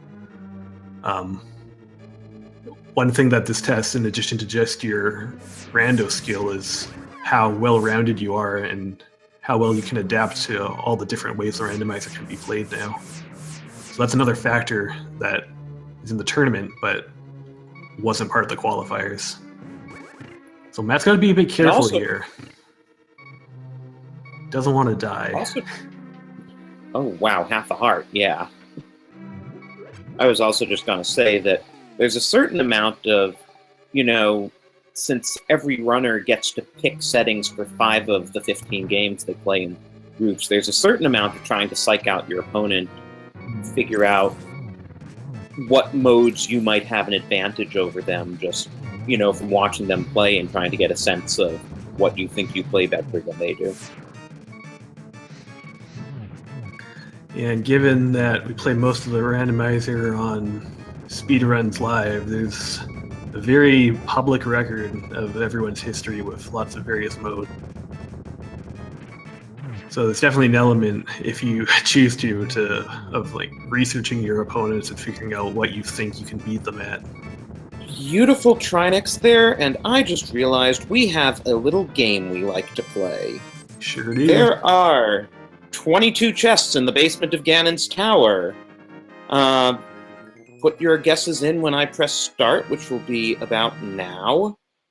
And if you are a subscriber to any of the Speed Game channels or have tiered at least 250 bits and your guess is the closest, you can wind up on our leaderboard. What's your guess? Oh, I like to go with 10. I've just been doing it, and the one time someone stole it from out under me, it turned out to be 10, so I'm just going to keep with that. What about you? I'm going to go with what I always do, 14. Bob's chest, in other words? Exactly. I'm not sure I've ever guessed it right, though.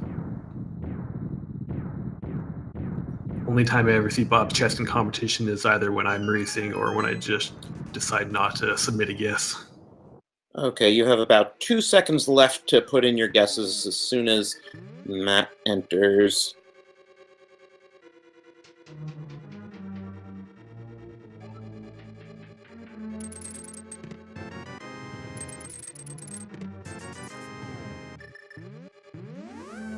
Torch number is usually 7 if you go full right side. Might be 3 if you don't.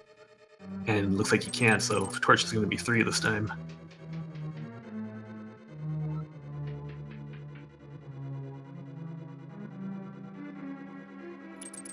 I'd say DKS is about 6 minutes behind.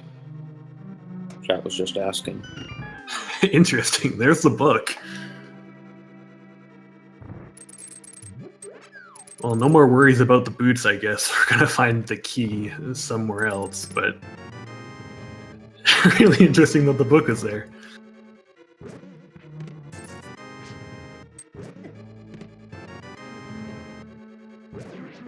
Another shield, small key. Everyone needs a little lag in their life. Another shield. Well, 2 shields in skeleton room here. It brings Matt up to the mirror shield, which, I mean, at this point the red shield was enough. You're not going to use the mirror shield for much. Except for lag. Yeah, unfortunately. It's a big shield.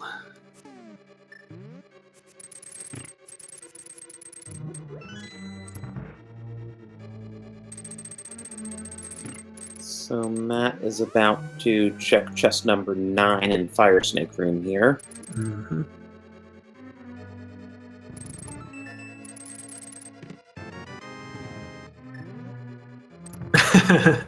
Yeah, as chat points out, there we go. We were told that a shield requires the hammer, right? Very true. And turns out 2 of them did.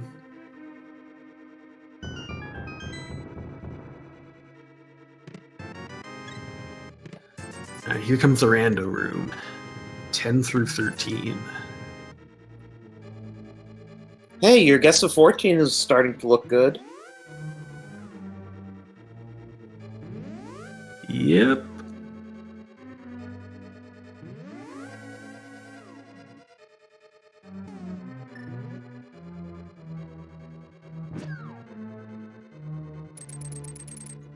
Ooh, DKS saving some time, not checking the big chest, which we know doesn't have anything in it. A little bit of a gamble, but it's going to work out. Yeah, the only risk is if there's a small key in there.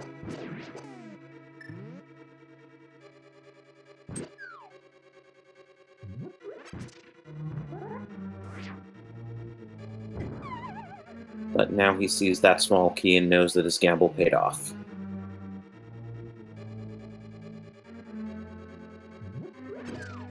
Fortunately, Matt didn't get close enough to the edge to pull off that bomb jump.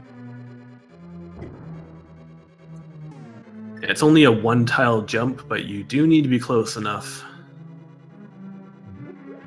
And you don't see that too often because they almost always have boots by this point.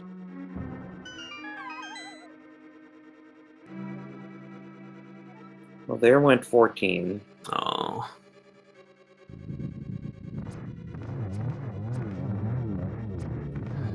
Yep, we got Armos on Knights, or on ice rather. Armos Knights on ice.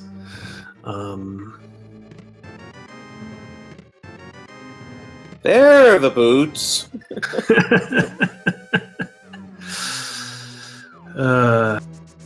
Usually where I'd say what are those, but I don't really feel like it. There's not much excitement about that. And now we're at the part that chat loves. 80% chance of the compass room and 20% chance of tile room.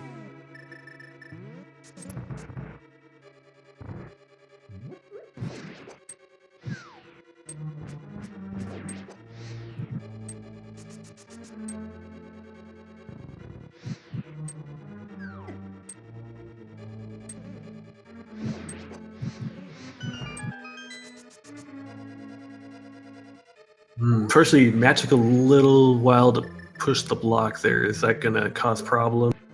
No, he's fine. And he's out of magic now, so he's having to use bomb strats to get through this Gibdo room. Yeah, this is the way I did it when I was a kid and first played this game, and it kind of blew my mind. There's the key. Randomizer.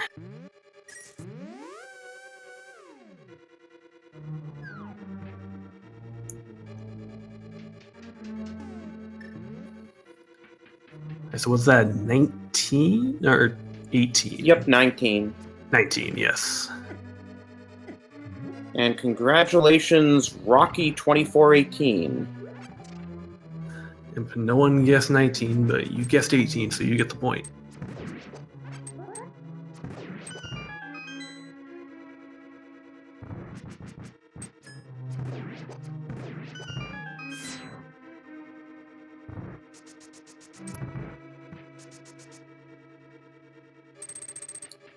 Oh, and Rocky's even on our leaderboard now with a total of 4 wins. So yeah, DKS could make some time if he decides to do what's known as the Dark Magician strat, or the DM strat, where you head left first, go all the way to Skeleton Room, get some keys there, and then mirror out and go straight right. But it seems that won't be the case.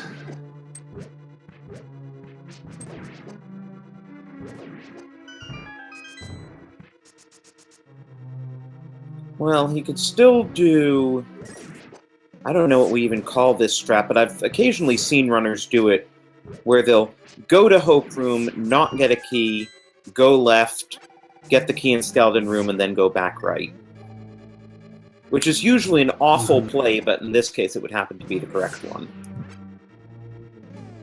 Yeah, and it looks like DKS is not going to be doing that because, as you mentioned, most of the time it's an awful play.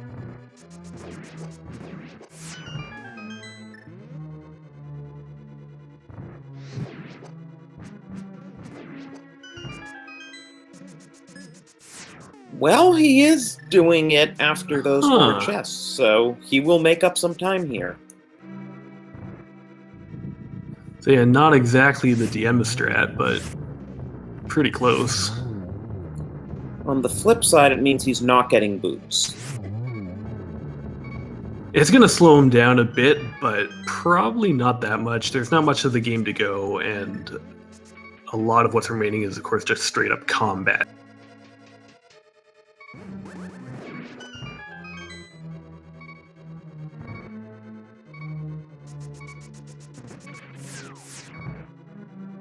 Yeah, definitely going to make up a lot of ground here. But Matt has already passed Landmo. I mean, he could take a few Moldorm falls or Ganon falls. He's down at 2 hearts, so let's hope he doesn't take a death outright. Yeah, you wouldn't want to see that.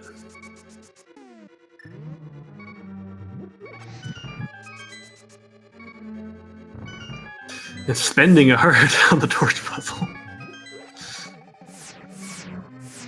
Yeah, he's playing the fire a bit literally there. But another couple of rooms he'll be able to powder an anti-fairy or two.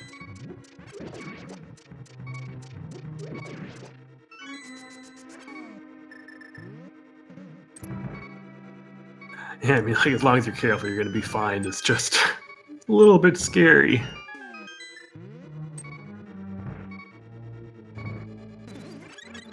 There we go. Alright. We can breathe again.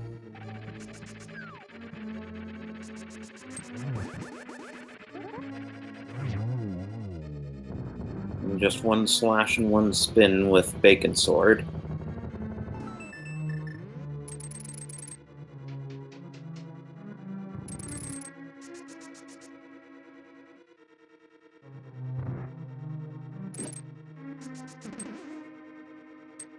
We're going to be moving on to Aghanim 2. If he can get through this last hellway. Yikes. Yeah, Bumper is gatekeeping a little bit.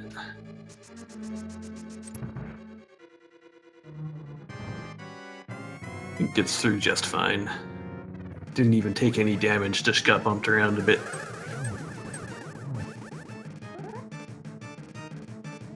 Almost gets the triple on Aga, but not quite. It's real close.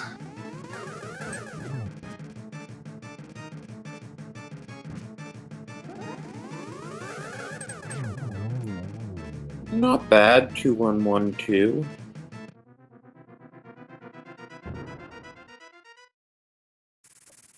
Now, it looks like it would have been a triple if it wasn't interrupted by Aghanim dying.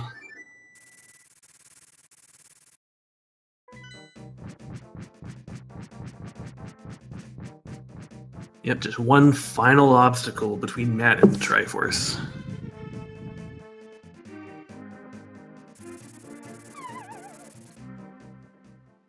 And he's got red mail, so he can even give Ganon a few hugs if he wants. After his delicious whole grain breakfast. I mean, we all know Ganon could probably use a hug.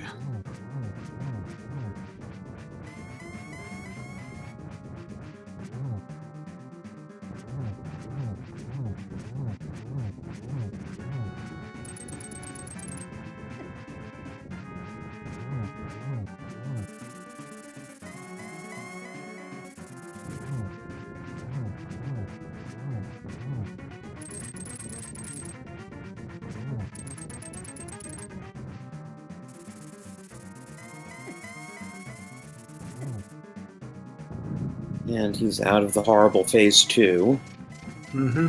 Past the hard part, but not out of the woods yet. At this point, you just have to be careful and stay consistent. And he has full magic, so if he doesn't get the torch glitch, it's not the end of the world.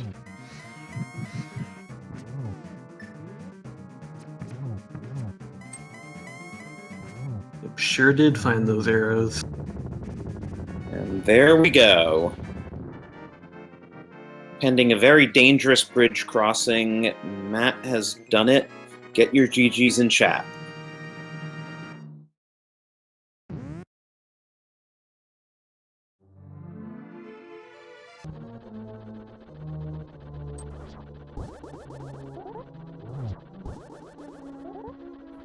That's all. Matt has officially crossed the threshold and finished in first place with an official SRL time of 1 hour, 54 minutes, and 39 seconds. So, GG. Congratulations to Matt.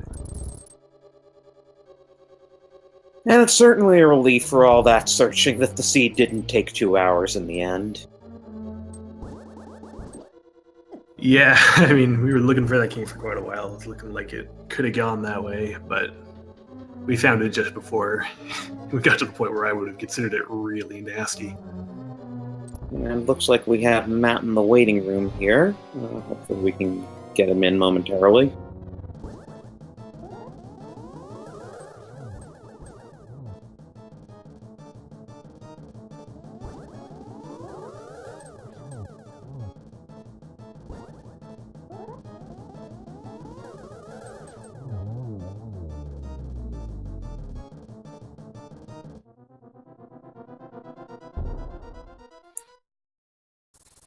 Hey, Matt, GG. Thanks. So, you just played a key sanity seed that was about 20 minutes shorter than a standard Uncle Assured normal mode seed. Yeah, that was... I did not exactly play as well in the second seed as the first seed. That was kind of a big part of why it took 22 minutes longer than a pedestal key sanity somehow. I would say you played fine, it was more just item placement. Yeah, it was weird. That glove. In the beginning, I was a little confused. I was trying to figure out if I could do the bottle fake flipper to get that. That's why I was kind of walking around, but then I kind of bailed on it and was just like, oh, I'll go for their tagging him. Yeah, and in the meantime, we were thinking when you found the other glove upgrade from Magina that was going to be your way to avoid Aga. What were you expecting when you found your progression all the way out there? Oh, I was expecting to see the flippers, to be honest with you, but yeah. And then go up to Death Mountain, there's obviously nothing there, and then turns out it was still tagging him.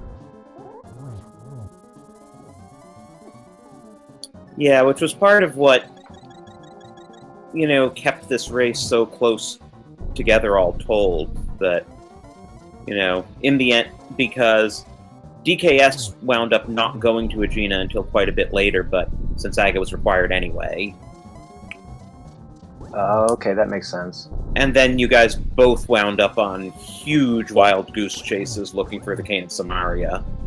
Yeah. Yeah, I was trying to avoid Swamp at all costs. I almost went to Skull Woods because there's that hint that said that someone friendly had something, but then that could have been the hammer, so I was kind of debating what to do. I almost went there before Meyer, which obviously would have been a good decision, but I mean, it's tough to decide when to make that dive. Yeah, I think both of you actually had checked pretty much everything you possibly could except for Swamp and the Green Pendant when you finally got the cane. Yeah, that makes sense. To be honest with you, I was shocked that I won this race. Like, I was checking the IRC, walking to Turtle Rock, expecting to get beat by 20 minutes. Speaking of which, we now have a finish by DKS.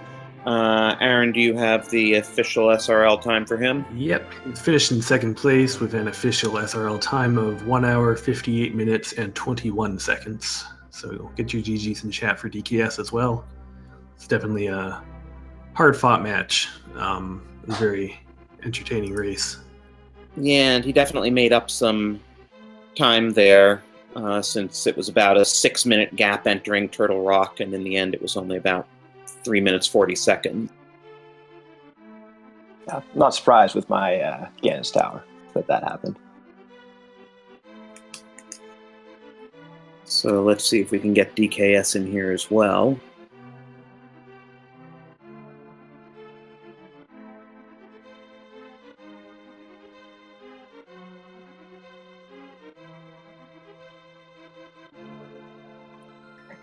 Or in the meantime, Matt, tell us your thoughts on this group of death you guys have been in. Yeah, it's been pretty rough. I've been getting beaten up pretty badly. So it's nice to get a couple wins at least, but Andy and Blaine have both kind of smacked me down. It's been tough, man. Like, every small mistake I seem to make, I just get punished in this group. And to be honest, most of the players in this group are better players than me. Like, they have great NMG times and win dailies all the time. So I wasn't expecting to get out of this group. I thought I might do a little bit better than I have, but either way, it's been fun. Yeah, I mean, that's the big part. Hopefully it's been a fun experience getting to play these 15 games in all these different modes. Yeah, that's kind of the best part, actually, Mhm. having the variations, like being forced to play stuff like Swordless Inverted and things like that. It's been a lot of fun. Yeah, and we were talking about this a little bit earlier in the race too, but just the fact that you got into the tournament at all when we were cutting it off at 96 players is definitely something to be proud of, and it has led to a lot of very interesting and tight matches because everyone in this tournament is good. Yeah, I've definitely learned that everybody is very good.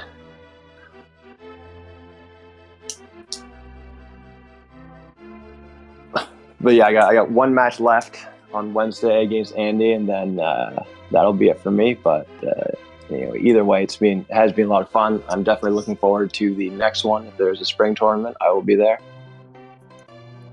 Yeah, and I guess the advantage to not making brackets is you can actually have some breathing time, because it feels like we run these tournaments pretty close to back. Yeah, and it's been a lot. Like 15, trying to schedule, organize all these 15 games. It does take up a lot of time. I sympathize for the guys who make deep every single time. Okay, we now have DKS in the waiting room, so hopefully we can get him in here shortly. All right, well, I'll let you guys talk to DKS, but thanks for the restream and the commentary and everybody who helps out with this tournament. And thank you for putting on a great show here. It's been a lot of fun to watch.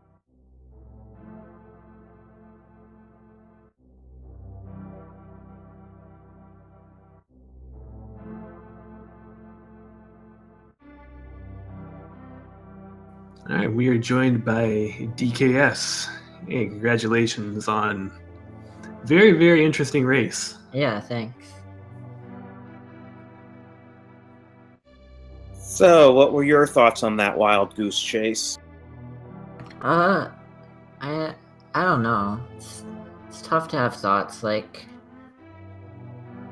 I guess, that hammer location was just probably the worst possible spot, specifically for me, because earlier on in the tournament, I had like 4 straight races to start the tournament where early like Ice Palace and Swamp plays without the hammer were good. Like 2 seeds, I had Ice Palace with a hammer and Swamp with a hammer. So that's kind of why I went into Mire and Ice before like doing the Smith route, and because the Smith route never have anything. And so I don't think they've actually had anything in any of my races prior to this one. And so because of all those factors like playing into my mind and how I'm thinking and what I should do, and like the last 3 items I got were bow, flippers, right? Like 4 or 5 were like Titan's mitts, bow, flippers, fire rod.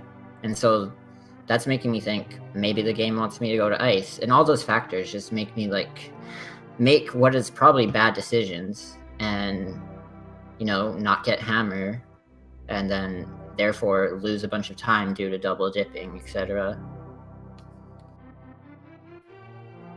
Yeah, that probably was the difference, that you had to double dip ice and double dip pod. Actually, triple dip pod, I think, is what you wound up doing. Yeah. And I'm 0-11 in this tournament. I promise you, I'm not that bad. I went 6-1 in the spring tournament, but I went 6-1 in the spring tournament. I'm not that bad, but like when I failed the bottle glitch in pod after doing Ega, already like at that point when I'm 0-10 at the time, like I'm already thinking I'm behind, and that doesn't even factor into like the controller problems I have. Like I have constant movement errors because my D-pad is just like insanely sensitive, way more than it should be. And so I have to play super carefully. I can't play confidently. Like I'm not confident in my movement ever. And so I just lose a few seconds here and there over the course of the race, just making like random movement errors. I can't ever like really walk in a straight line either. I'll move right, and the D-pad's like, no, you're moving up and down, or whatever. And so like I have all these factors playing into mind. And so after I failed the ball glitch, I was already like, okay, I lost this race. And so I was just like, I was mentally defeated at that point, which is also why it played into me like going to ice and Meyer. Which is unfortunate because you were able to make up some time towards the end. I mean, you knew you were behind, so you took some risks in Turtle Rock, skipping the big chest, and you're routing through GT Basement, and they both paid off, and you made up quite a bit of time there. Yeah, those are plays that I'll generally make, especially like I have a rule in GT where like if I have powder and silvers, I'll always go full right, because those two items make it significantly more easier.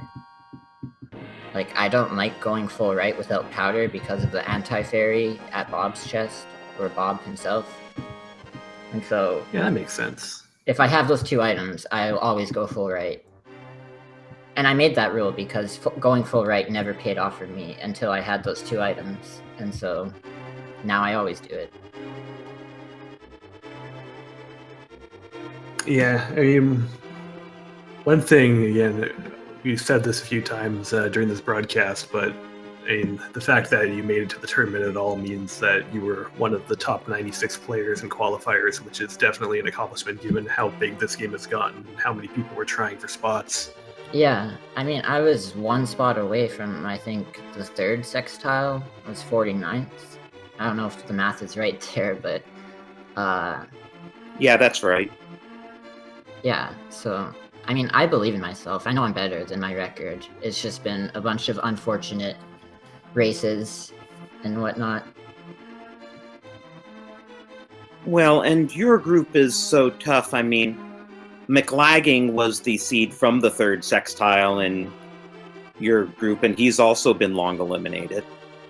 Yeah, it's definitely a tough group, although I have beaten everyone in it. But no disrespect to them. They're all great runners.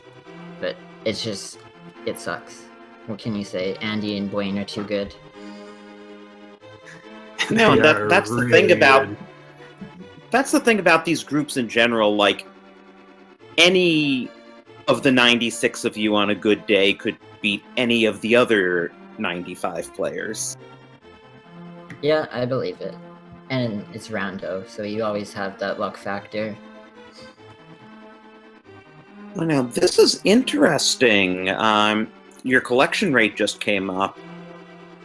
I'm trying to figure out how you wound up with so much lower of a collection rate than Matt.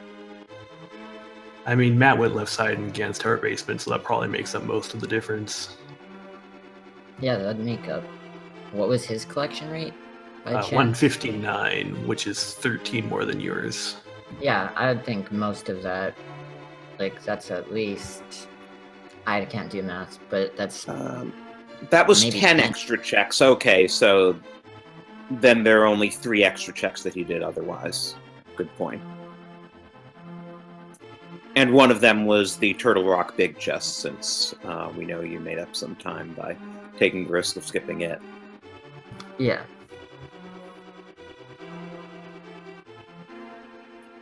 Either way, though, it is kind of funny that your collection rates are higher in this normal seed than they were in the Key Sanity seed before.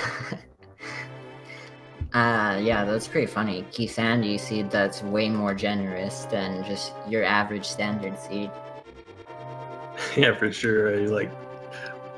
When I got home, was getting ready for this, I tuned into your race midway and saw the times and thought, all right, this is like an easy category, I'm sure. And then noticed the big key up there in the top of the screen and had to do a double take. Yeah. How is this so fast? But I've had even more generous Key Sandy seeds, if you can believe it. Yeah, Key Sanity for sure can be extremely cruel or extremely kind, and I mean, I too have definitely been on both ends of that extreme. Yeah, it's definitely not very fun when you're on the lower end, though. I'm still just surprised about the time of that seed, because when I saw the schedule for tonight and that you guys were playing at 7:30 and 9:30, and I saw that the first seed was Key Sanity, I was thinking, there's no way they're gonna get through that in less than 2 hours and have enough time to take a breather and start the next seed at 9:30, but you guys pretty much did. Yeah. That's random. Like, I guess we got the good average or the good end of Key Sanity, and I mean, I guess for this is just like, it's kind of bad for the standard, but it's not supremely bad. So I'd say it's about average times for like both races put together. Yeah, they just had each other's times.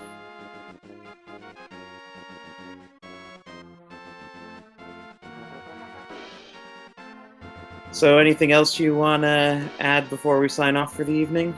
No, just thanks for commentating, and thanks for the trackers and the speed gaming people who put all this together. Obviously, we couldn't do it without them, and the tournament admins too. Everyone that makes this thing work. I appreciate all of you guys. And thank you for playing through all of this, even if it's been a very rough group. Yeah, thanks.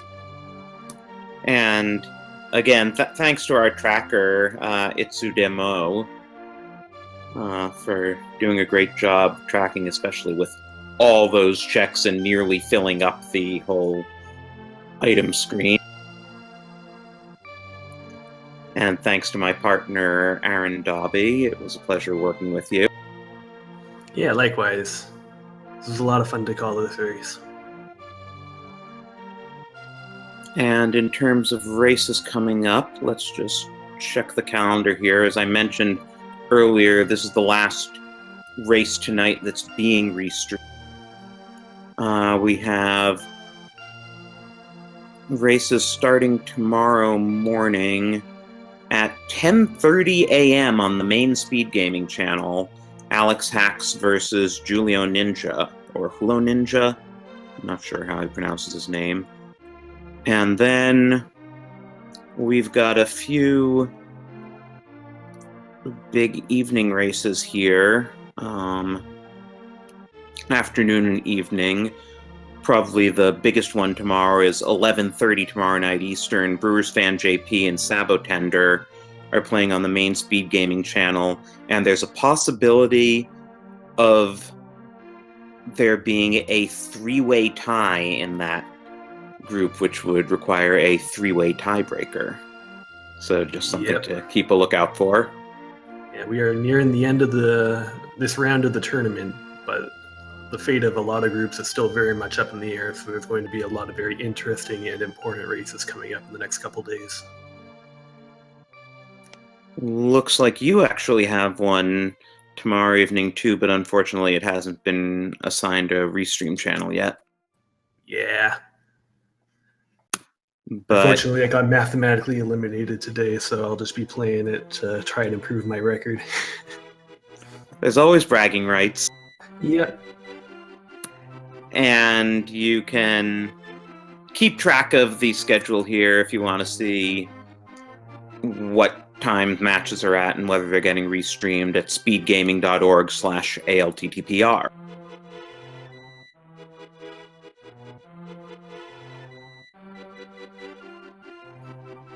All right, so I think that's it.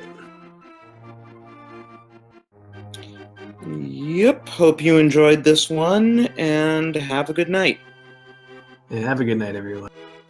Thanks for watching. Be sure to follow Speed Gaming and Speed Gaming 2 through 6, as well as the Link to the Past Randomizer channels, the ALTTPR Randomizer. You'll get to watch all kinds of randomizer action and other speed running and races content. So almost always something on, fun to watch. So I guess that's it for us tonight, though. So Thank you very much, Dorothy, for calling this race for me. Thank you all for watching, and I hope everyone has a very good night.